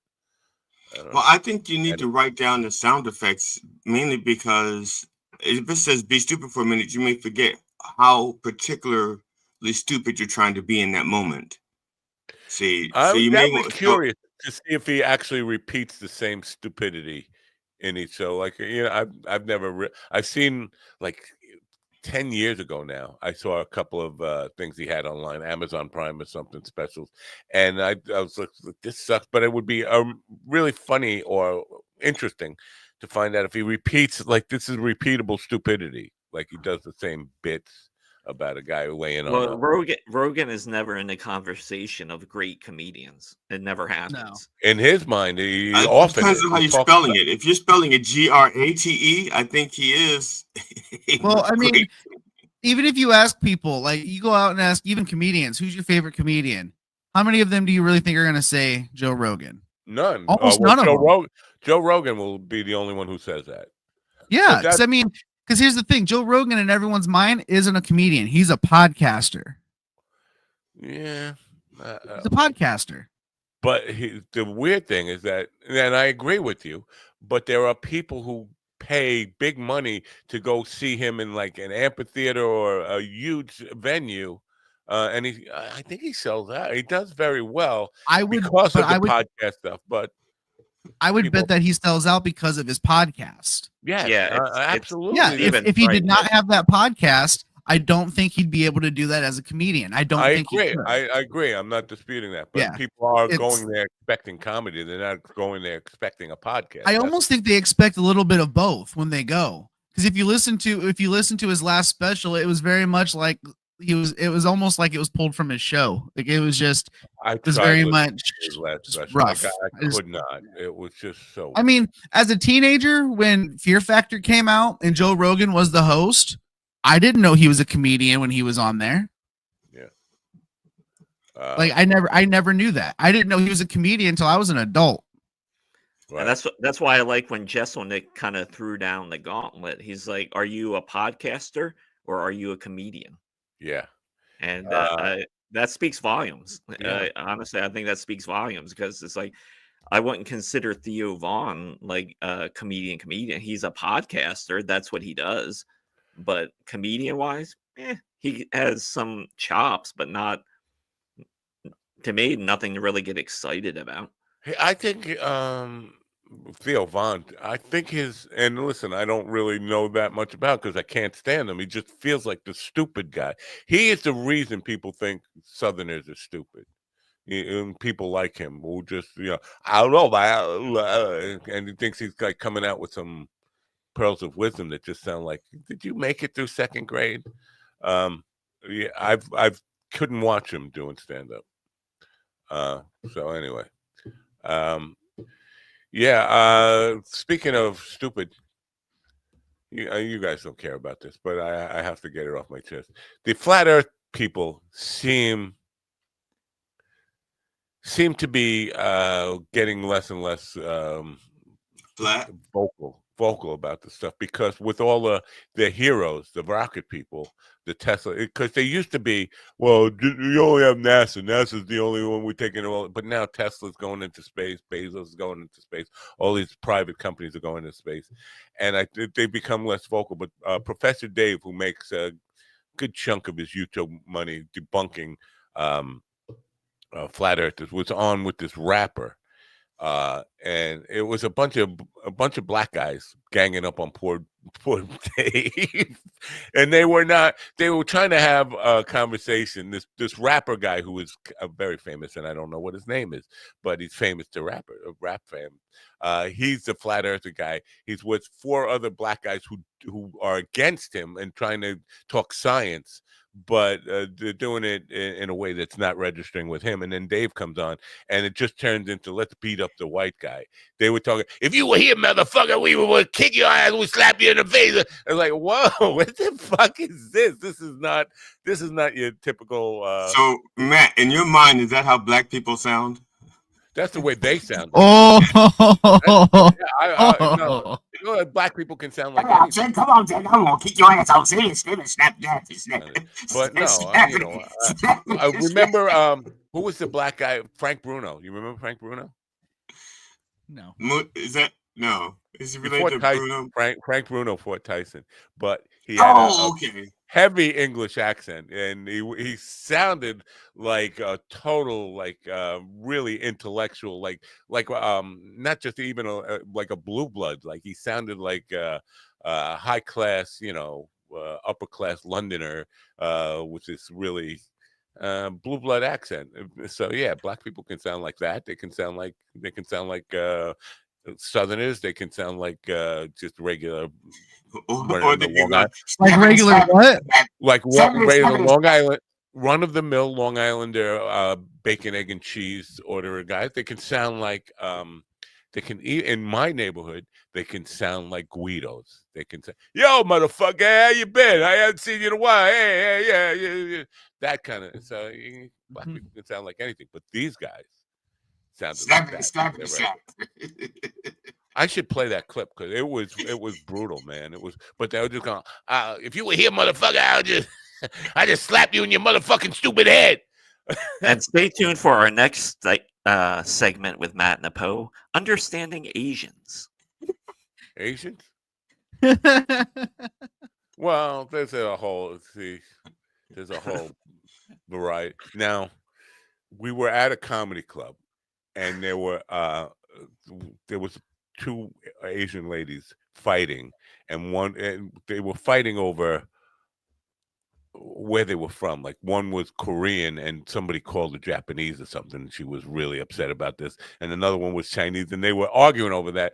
But they were arguing over being insulted, but like, why are you insulted because they assumed you were Japanese or whatever? Like, I'm Japanese, why are you thinking that's an insult to you?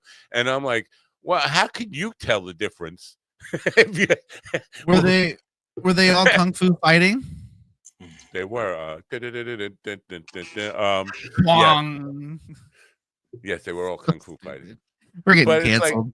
So your regular run-of-the-mill Long Island suburban white dude can't tell the difference of an Asian person where they're from by looking at them. But I think Asian people can take and say, "Oh, that's Korean." King of the Hill did a good bit on that with Khan, who's coming over to talk to Hank, and he's like, "Are you Chinese or Japanese?" And he's like, "I'm Laotian."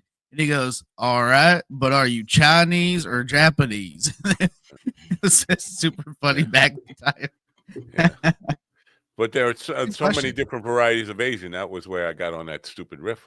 Vietnamese, Laotian, Cambodian, and I had an Asian nurse that was Filipino. I hate to be the racist fuck that I am, but to white people, white Long Island people, they all look alike. I can't tell the difference. I could walk into a Chinese restaurant, and if there were a guy who wasn't Chinese, that would, as long as they weren't a regular isn't Russia? Russia's part of Asia, and people don't call Russians Asians.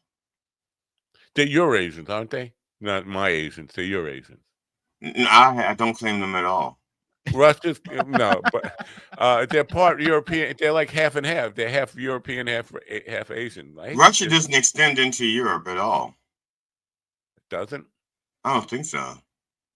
I think it does.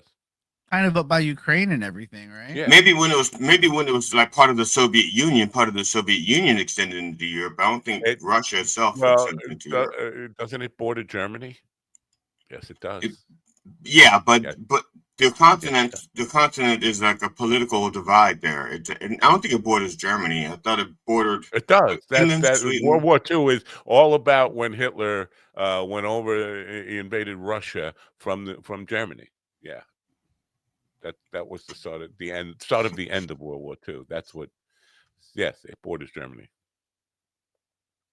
All right, we're moving on with the geographic lesson here. Geography lesson.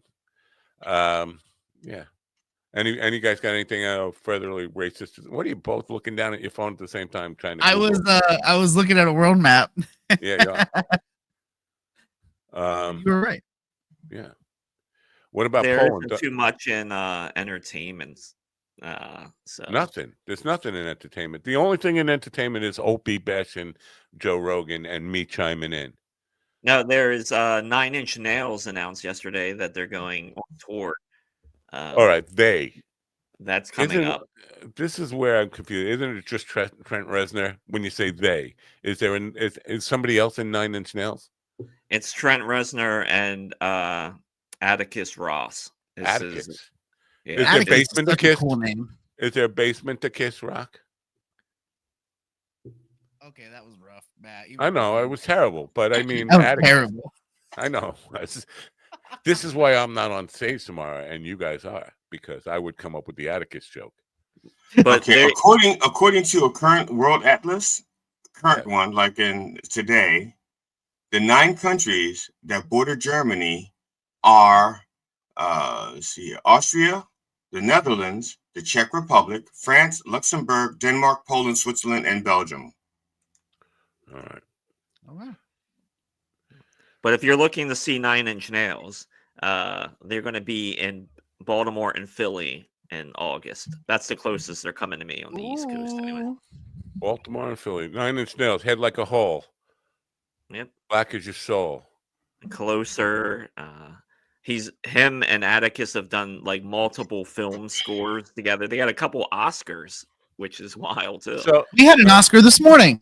No, I never saw them, but I did master Pretty Little Hole. No, what the fuck was the album? Pretty Hate Machine. Pretty Hate Machine. Back in this was like in the early 90s, I guess. But so if it's just two guys, are they using like sequences and machines and like just standing there and talking? I mean, if when they play live, Trent brings a full band. Yeah, and they fucking do it live. I've seen him once live, and he's so fucking good live. Wow, yeah, it's like just like Thompson Twins, Steely Dan. You know, Steely Dan's two guys. Thompson Twins was three people, but they bring a band with them. Yeah, and yeah, if you that's look, different. I get the analogy there, but Steely Dan, when they record the music, they are using real players. When Nine Inch Nails, those are drum machines and sequencers. now it's everything. He uses everything: live instrumentation, sequencers, noise. It's it's something else. And for them to pull it off live, they're even better live, which is fucking phenomenal. And the history of that band, if you look at it, there are past members of that band that have been in so many different other bands, and how many connections they have to one another. It's fucking wild. It's crazy. And when I see Nine Inch Nails, the opening act was Marilyn Manson supporting his first album. And they barely had any room on the stage because the group that opened up for Nine Inch Nails was the Jim Rose Sideshow Circus. Right. Historical context: during World War II, Nazi Germany and the Soviet Union did share a border, but that changed. Soviet Union. That's what I said. I said the Soviet Union, yes, but not Russia. Right. Yeah, Matt. Well, it's the same thing. It is not the same thing. That's why when the Soviet Union broke up, Russia. And that's what's his face Putin is trying to reestablish. Putin is trying to reestablish the territories that they had as the Soviet Union. Vlad, you hear what he's saying? Yeah. No, I can get him off the show. All right. Vlad wants you off the show right now. Which Vlad? Vlad Putin, my buddy Vlad. Oh, because I thought you were talking about the Vlad from you were talking from Ukraine. Talking about the Impaler. No, I thought you were talking about the one from Ukraine. Who's the Vlad from Ukraine? Vladimir Kalinsky. Vladimir. Is this Zelensky? Is his first name Vladimir? Yeah. I did not know that. I thought it was auto parts. Zelensky, or Ohio, or something. Yeah, because I don't. The other Vlad that you're talking about is dead to me. And Dusty Zelensky. Yeah, Putin is dead to me. The only Vlad is Zelensky. Oh, what are you missing again? Yet. Right. Gibberish and no. You don't speak. You don't speak the tongue. What I do with my tongue is nothing like what you just did with yours. Oh, Ron, I'll be staying in your neck of the woods this evening. Speaking of tongues, what is that about his neck of the woods? What are you doing? You think you'll be safe with Ron? Ron, I don't know. I'm staying in Lewisburg tonight. Where? Lewisburg, Pennsylvania. Lewisburg. Lewisburg. Oh, so you're staying like State College area then? So, and you're sleeping on your belly? No, I'm staying at a buddy's house, and then he's gonna ride with me. Sleeping on your belly? I don't know what. No, he's sleeping on his friend. He's sleeping on his friend. That's Why would you sleep on your belly when you got a friend? Well, your friend it makes it easy for your friend to sleep on you if you sleep on your belly. Oh no, that's you know what I'm saying. You know, I'm not a Mo. I thought maybe you'd want to have your probate checked. Nope, I'm good. So what time do you get to Lewisburg? According to my GPS right now, it's about 7 hours. So if I'm leaving around noon. How long did it take you to get to Butler back in July? What? Butler, Pennsylvania. Weren't you there July 13th or something? I wasn't. So it wasn't you who shot at Trump when they killed that kid? No. I thought it was Willie. I'm a better shot. Yeah. That kid. That fucking kid. Why couldn't he be a better shot? I'm just saying. I'm not saying I would have shot at the president, Secret Service, leave me the fuck alone. But I'm just saying I'm a better shot. So. And he will be on I-80 tonight if you are looking for him. Look at the guy controlling the entire thing by the steering wheel there. They hooked you up, right? They hooked you up with hand controls. Yeah, everything's ready to go. All right. I'm heading out as soon as we're done with the show. You know, we won't be drinking and driving. No. And like he would admit to that on the air. Well, I mean, I'll have drinks, but not alcohol. People have admitted to worse on the air. And yeah, this man has lane assist, so it'll keep me straight. So you're gonna stop by Ron's house? He will be sleeping on his belly. I know he does. Great. Because I've been there. But I see. I'll be in Ron's neck of the woods, and then Friday morning I'll be in neck. I don't know. It's a phrase from down south. I think. I don't know. It's ass of the woods. Oh. Now you're thinking Brooklyn. Yeah. And then GD, I gotta bridge, don't you? My son actually was just in Brooklyn over the weekend. GD will appreciate this. He went to Slick Rick's birthday celebration. Slick Rick. Should I know Slick Rick? I mean, Slick Rick is an old school rapper, very old school, like 80s rapper. Wow. And my son and a couple of friends showed up, went to his birthday celebration. Were they invited, or did they know people who knew people? How did he get in there? It was a ticketed event. It happened at the Brooklyn Bowl, where they did this show. They had like two DJs,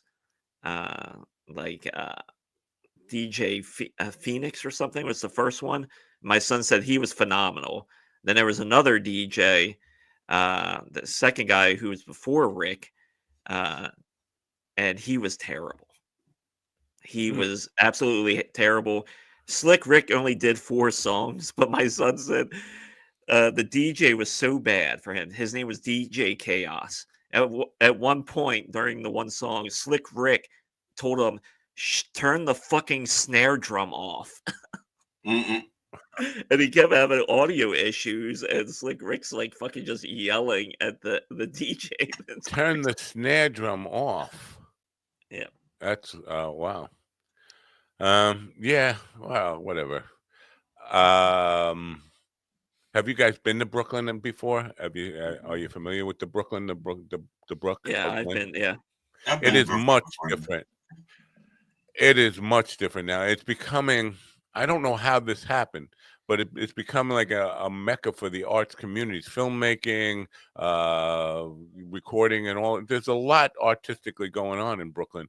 When most of my life, it was a place nobody wanted to be. You went to Brooklyn reluctantly or at gunpoint.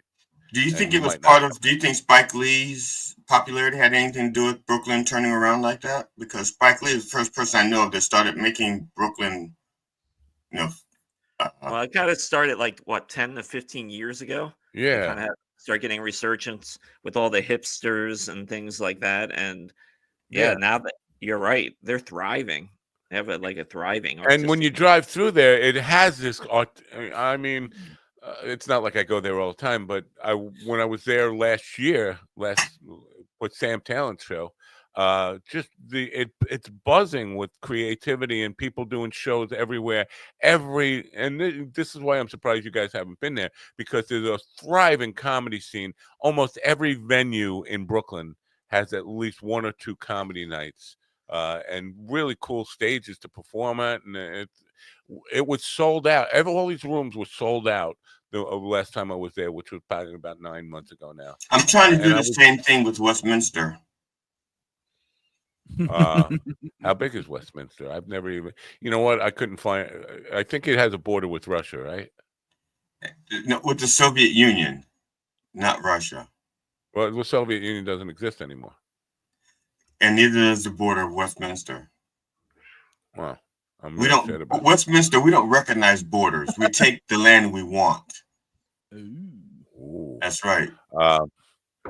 So yeah, I don't know exactly because 10, 15 years ago is when it started, but because it started with film, but then all of a sudden, like musicians and all these clubs started happening, and then the comedy scene started there probably about uh, 8 or 7 years ago or something. And now you walk down the street, they don't even advertise, and they still fill out. They don't put comedy show here, but every place has comedy. Go to Brooklyn. That's if you're a comedian. I hate to oversaturate the place, but that's a place where you can, if you were really hungry to be on stage every night, you could be on stage 7 nights a week, and sometimes Or you could sign up for the Long Island Comedy Festival and be on a show every week up and down the coast of Long Island, because isn't the Long Island Comedy Festival like 13 months long? No, I thought it was it was 2 times a year, 1 week long, but it's not like in one place. Long Island is, as you know, huge. It's like 100 miles long and 30 miles wide, and it's all over the place. So it doesn't feel like a festival because you can drive 50 miles between shows. It's not like you walk down the block to another show like most festivals. When there's a festival in a place, it's right nearby. You could do a bar crawl and go, but not long. There's a Long Island Comedy Festival is a weird fucking thing. No, I think it's just 2 weeks out of the year, spread out over 1,000 square miles or something crazy like that. But yeah, no, Brooklyn is the place. I'm surprised you guys haven't been to Brooklyn. Steven, you're gonna stop by Brooklyn now on your way either in or out, in and out. If I had the extra gas, maybe, but not this time. Maybe next time. Gas? I mean, you're going through there. How are we going to meet at the Amityville Horror House if you're having issues like that? Listen, I'm not. I don't know. No. Listen, I'm not going out to sightsee. I'm going to do a gig. Okay, I'm going out to do my job. I thought the four of us had agreed that we were going to the Amityville Horror House to pour something out for our homie. Just pour a little for the homie. I poured out like almost $900 worth of airplane tickets for homie. I want to see GD go to the Amityville Horror House, because Amityville is extreme. It's like one of the most racist towns in Long Island, and there is a definite border of South and North, and black people are north, and the rich white people are in South, and they see him coming and it'd be like, let the that's easy. First of all, it's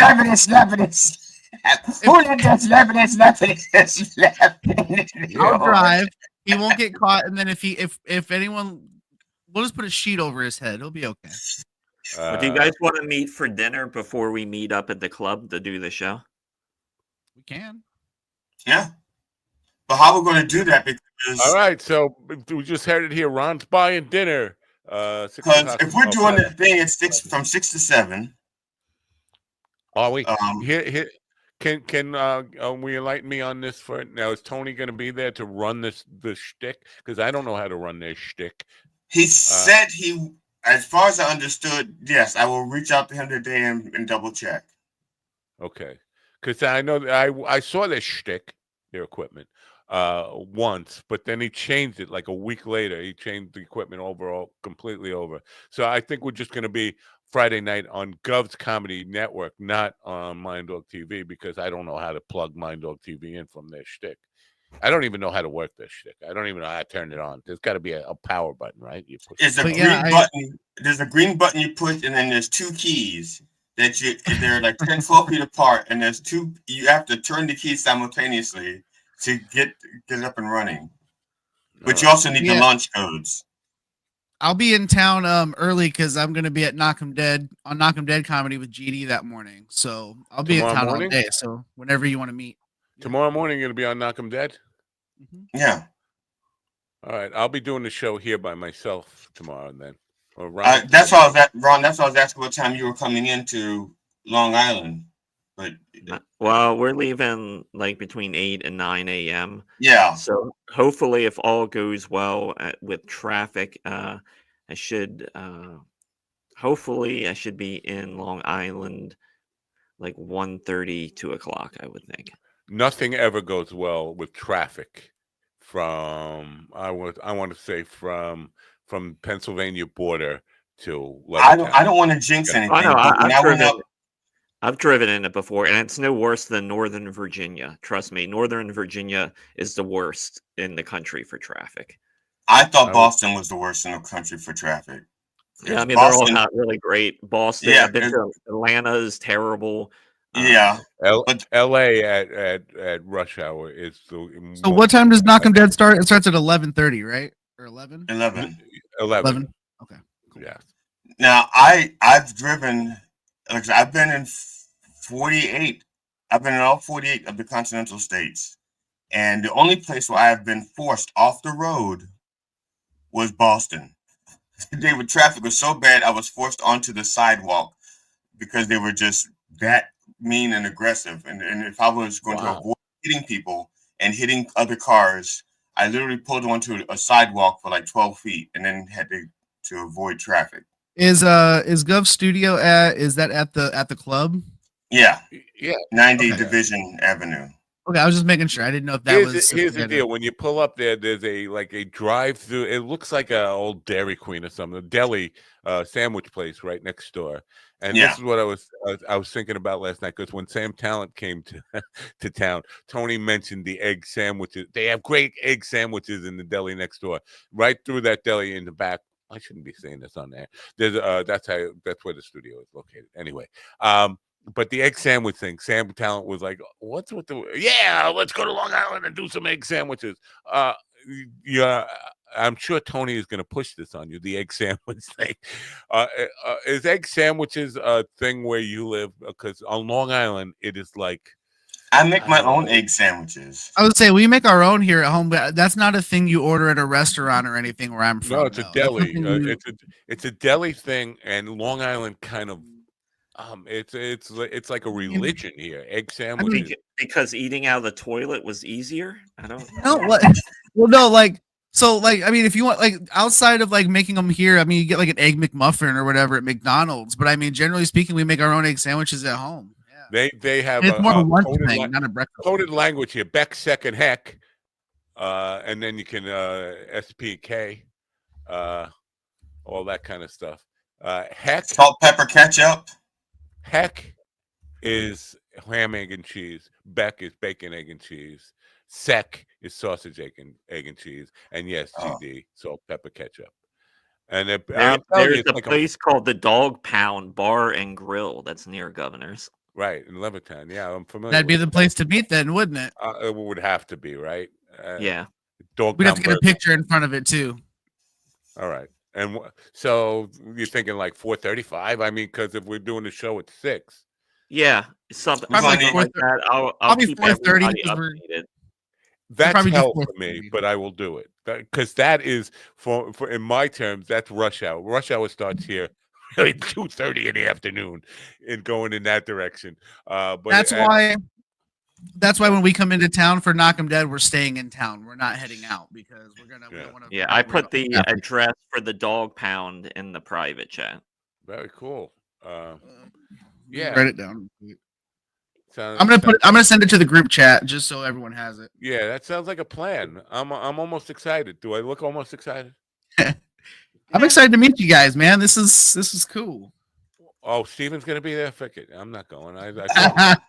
And GD, you're not bringing Carol, right? She's staying at home. God damn it! Now I have to. No, I'm not. I'm bringing 2 Carols just to make up. I'm bringing a +1. I'm bringing my buddy with me. Is his name Carol? No, his name's Glenn, but he's sorry, Glenn, but he's he's a white Glenn, but he's coming with me to help with the chair. And I hate those white Glens. And I'm bringing Laura with me. So. Wow. Aww. Yay, we get to meet the pool star. Hell yeah. I'm sorry. Oh yeah, are there any good bars you can recommend after? In Levittown, we gotta go out after and celebrate, right? Well, Levittown has their own bar, right? The Governor's has a bar. Yeah, but they like to push people out the fucking door. No, we need to go. We need to go off site for the after show. Well, Agreed. do we know who's in the main room? Because maybe it would behoove you guys to make some networking things for which would be Yeah, in the who main is room. in the Yeah, main room? but I thought was that the main room? Wasn't that like a best of show, like a bunch of people, local people, something? Joe Machi special event. January 24th. I never heard of Joe Machi. How did he get the main room? Okay, I know Joe Machi. You did? Is he? I thought maybe I'm got that wrong, but I thought Yeah, there I was think like 14 comics or something in there that night or something. yeah, Joe Machi. I think he is autistic or has Asperger's or whatever. Yeah. But he just tells very dark, deadpan jokes. They serve Asperger's with cheese at the dog pound. Where? hell yeah, I'm gonna get me some of them. Yeah, Asperger's. The dog pound. Yeah. All right then. I guess this is the final goodbye. I don't know. I feel like I don't know. I feel sad all of a sudden. You guys are gonna get killed in traffic. I know that. And then I'll be in Levittown all by myself, waiting for a show. And they all Jim Croce'd on the way here. They all Buddy Holly'd on the way here. Their flight crashed. Otis Redding. I'm sorry, I don't Buddy Holly. I Otis Redding. Listen, all right. Well, I'm gonna have to write a song called "The Day the Comedy Died." my, how the comedy died. Matt will have all these strikes on Facebook and YouTube. John McLean should die of gonorrhea and rot in hell.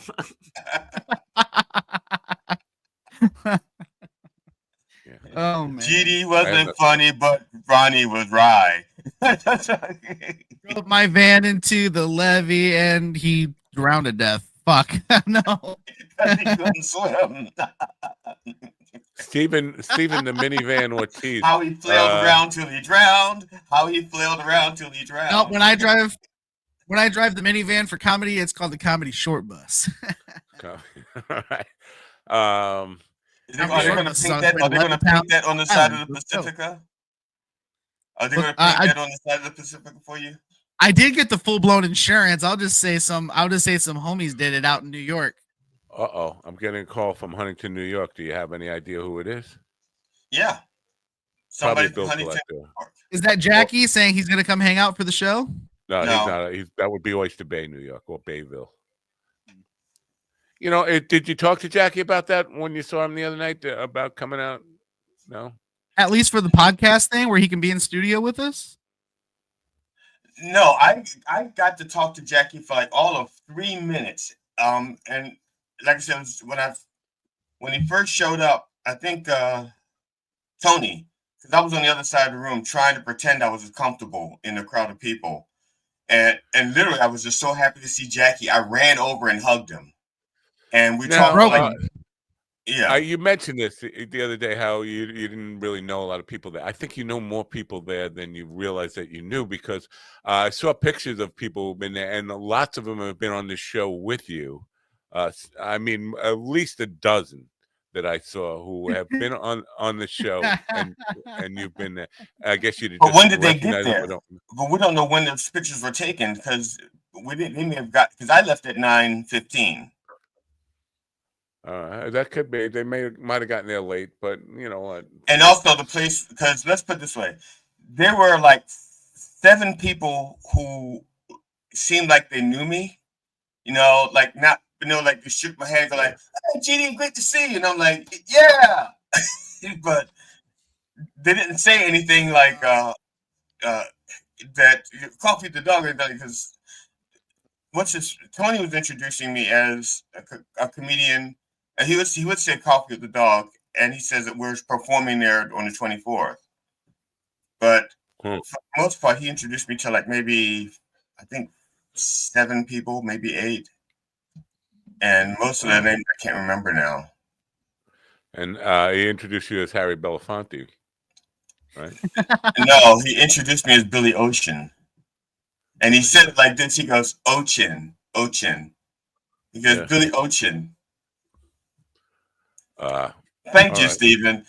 You get, was it Ralphie May? Was that Ralphie May? I think so. Yeah. Oh man. Thank you. I'm just trying to. I really want to see because I could have sworn you were in the background of one of these pictures. I was in the back. Right. One with Jackie, but I don't know what pictures got posted. Yeah. But there was one picture I was with Jackie, and another picture I was with some other comedians. And again, like I said, there was one name. I remember one guy that I made contact with who's producing shows up there. And another guy who is like a muckety muck at Governor's. Slappy. Slappity slap. What's his name? Yeah. That's gonna forever be a thing now. I swear to God, it's going to be. Well, I'll give you credit already, no matter how the show goes, for following through with this thing.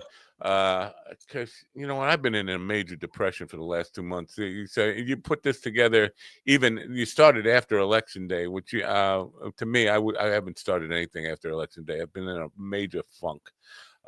So good for you just for following through and having the persistence to say, I planned on this, I'm going to do it. Okay, I'm going to follow through on it. Now, you're a better man than I am. Well, that was already established. No.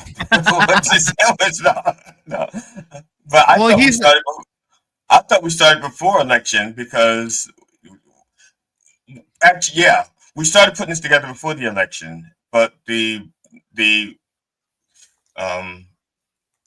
push came right after the election, though. Right. Yeah. But you know what? We're gonna get you out of the house. We're gonna have some fun. It's gonna be a good old time. Wait, what was that? I have to get out. I have to leave my house. Yes. No, it can't be all virtual. See, Stephen, why'd you have to say it? Why'd you ruin it? You had him on the hook. You had him on the hook, but you had to cut the worm. Because I'm not going to the dog pound to eat a ass cancer cheeseburger and sit there looking at Matt's face on a screen. I hear you. You can eat my ass burger. Ron, is that a tear of was that a tear of joy or a tear of sadness? I just don't hear Ron has these tears of empathy. No, sorry, tears of apathy. Yes.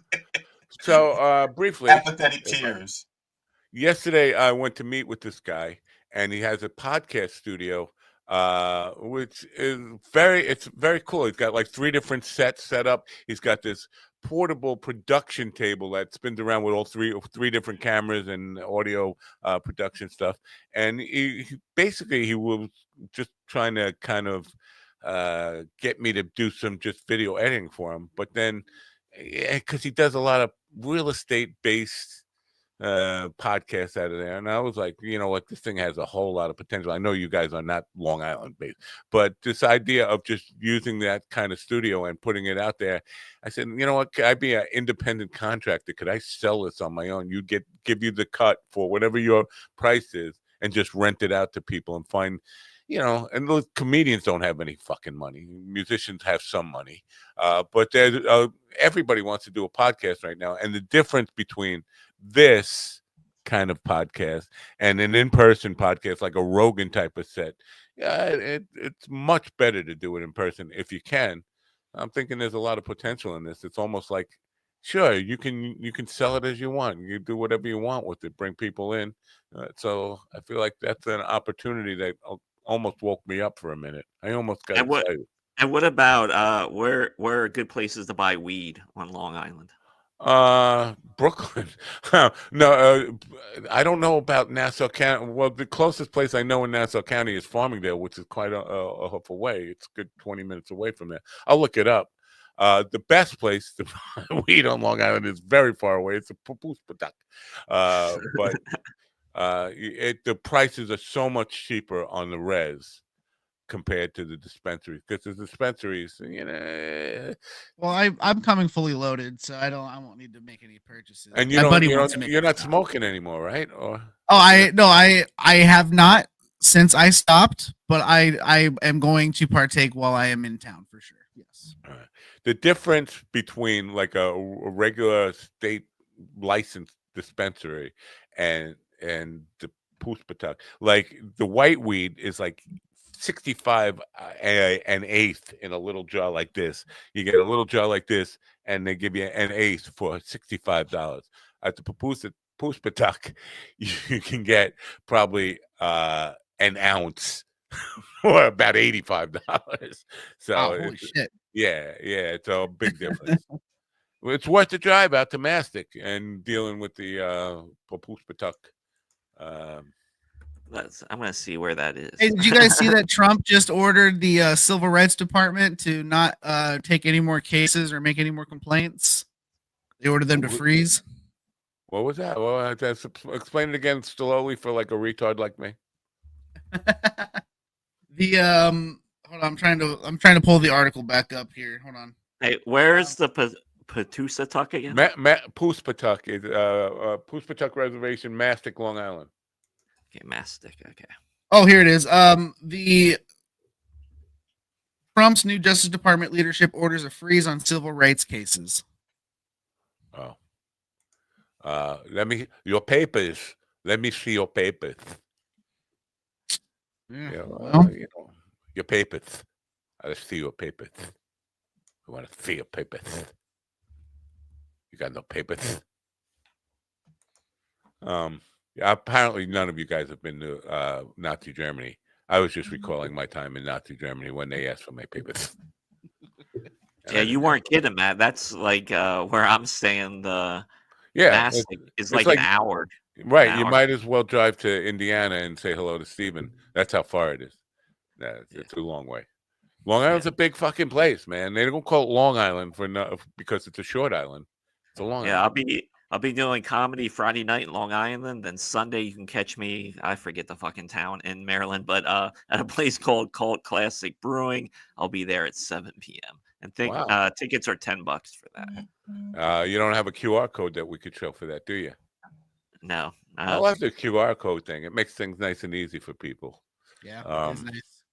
We're leaving here tomorrow morning. Then all goes well. I should be home like Sunday, 11 o'clock. So you're gonna feel like a rock star by the time you get home late Sunday night. You're gonna be like, "Oh, I'm ready. Like I've done this shit before. Let's do it." Same, and this is about the same distance I traveled to Missouri, but for a significantly better show. So I'm excited. Yeah, I mean, the one time I was in Austin with Josh, it was fucking August. It is so fucking hot and humid there. And we spent most of the day outside barking before the show. I thought you were going to say it was so hot and humid that he could hardly taste your dick. Speaking of dick tasting, I just need a transition so I could interrupt. I just finished hearing from Tony. He will be there to operate the studio for us, for the 6 to 7 thing. Well, 6 to 7. Come on, you can do it. You can do it. Not just to make sure I had the times right in my head. 6 to 7. He'll be there for that. Is there a butt? And yeah, Stephen, I just sent you a note. He's not going to be able to do the show Friday morning. The Not Gonna Dead show Friday morning, 11 to 12:30. Because he's sick, and he's saving all of his beans for the evening. Okay, that's fine. So then I'll just I'll have to be on the show on my phone, but I'll be on the show then on Friday morning. So. Oh no! See, you just ruined everything, TD. Why'd you have to say that? All right. Well, I guess I'll see you guys, or I won't. You will. Maybe I'll call in from the road tomorrow. I will reach out to you. I will call in from the road. That means GD's going to sound like this. We call that long division. I'll be broadcasting from my friend's house, and then I'll head out after the show to. You don't have a friend. What's his friend? Friends all over the place, man. Harvey the Rabbit is a puka. What are you talking about? You must be the Monopoly guy. Hey. Thanks for the free parking. That pretty good, right? That my slong division thing was pretty good. Slong division. I think mine was better. Yours was better. Yeah. And a lot of that comes. All right, that's a lot of cum. All right. All right. Do we have anything else to do? Welcome to Minucci's. Yeah, but did we do show business? Huh? Yeah, we have show business. There's no entertainment. Didn't you hear? I'll quote Ron exactly. Not a lot of fucking entertainment going on. No, What are you talking about? That guy, Francisco San Pablo, died. He was a soap opera star, and he was in Virgin something. Here, we can do something quick. Now, this will skewer to our younger audience members, if there are any. Steven, Steven, have you heard that GTA 6 is possibly going to cost $100 just for the standard edition? I heard that, and it's. Is that a good price or a bad price for that? No, that's bad. So games for the last 30 years or so have roughly been about $60. I thought they were all subscription based now. Like, so it's not like no. So there are subscriptions that get you day one releases and stuff, but when you're talking about AAA titles like GTA 6, that's a standalone company. They release their software on their own. Games have generally been $60 for the longest time. For the last 3 or 4 years, they've bumped up to $70. $100 price tag is. Here's the thing: this game has this game does have so much oomph going into its release, but I think that's going to hurt it. But people have also been waiting so long that there's a lot of people out there that have said, "I'll spend $120 on it. Let's go." I was about to say, is if it's been like, let's just, and again, I'm not a gamer, but let's say the Grand Theft Auto games are coming out once a year, and they were like $50 a year, $50 for each game, and then this game has been like 3 or 4 years on the waiting. You're basically saying, well, $25 a year. GD, this game has been in the works and on its way for about 10 years. Okay, again, so that's only $10 a year. And if because it's been so long since I've seen it, I think I saw the first edition. But the first edition, or whenever I saw it, when my nephew was showing it to me, it was about just pulling up to people, beating up the guy, and then raping the girl, and then get back in the car away, right? The storylines have always been super rated R, some nudity, extreme violence, all of that. Yes. The biggest pull for GTA 6 going into it is the online multiplayer side of it. GTA 5 over the last 10 years, especially on PC, has grown into its own role-playing, super real-life imitation, type of thing. And GTA 6 is boasting that on all platforms, whether you're on PC or not, you're going to have this online experience that rivals anything that's ever been made before. Okay, I have a question that's just annoying the fuck out of me for the past 12 years now.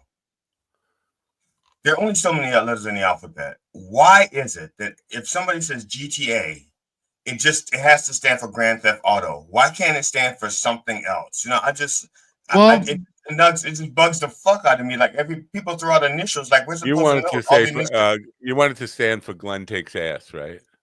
No, what I'm saying is, why can't people just say Grand Theft Auto instead of us guessing which GTA? Because I understand if you're talking to another gamer, GTA is Grand Theft Auto. But if somebody else creates a game, let's say the game is called Giraffes, Tigers, and Apes, okay, and it just takes off because it's like a jungle game. It just fucking takes off, and they all of a sudden they want to be GTA also. Grand Theft Auto has trademarked a GTA. And it's in pop culture, but it's also pop culture vernacular. So it's that's what I'm saying. You get to like all these football players. Remember in the beginning there was like one LT, Lawrence Taylor, and then LaDainian Tomlinson comes along and he's LT. And then if you're in football, and then McDonald's came out with McDLT, and that really Why are we so fucking lazy? Why can't we just call things what they are? Is it that fucking painful? LOL. For anyone that's listening, GD is suffering from what we call crack the sky syndrome. When he's I call them crack the sky. I don't call them CTS. I don't call them CTS. I call them crack the sky. Well, now, most people would call them amnesia. They won't want to remember. Okay. Like one of my favorite bands was a band called Sensational Alex Harvey Band, and this is like back in the 70s, and they were All of their stuff said SAHB, SAHB, SAHB, and it just annoyed the fuck out of me I just want to because say right now the entire audience is LOLing at this BBC. Big black comedian. I'm a humorist, damn it. I'm a humorist. It's a BBH. All right. Well, I got to get out of here. Yeah, get out. Why We'll don't you see you just press the button tomorrow, or something? Stephen. I will In see the flesh. you guys tomorrow. I will be Sure. shirtless. So I guess, guys, those of you watching, don't forget to turn on your radios. All right. Thanks.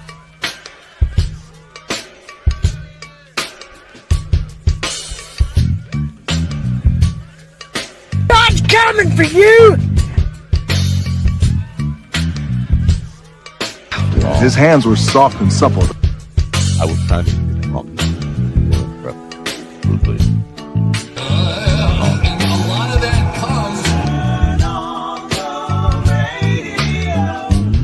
Finish inside me.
listen to me now.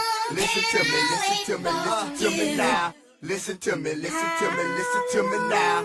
Listen to me, listen to me, listen to me now.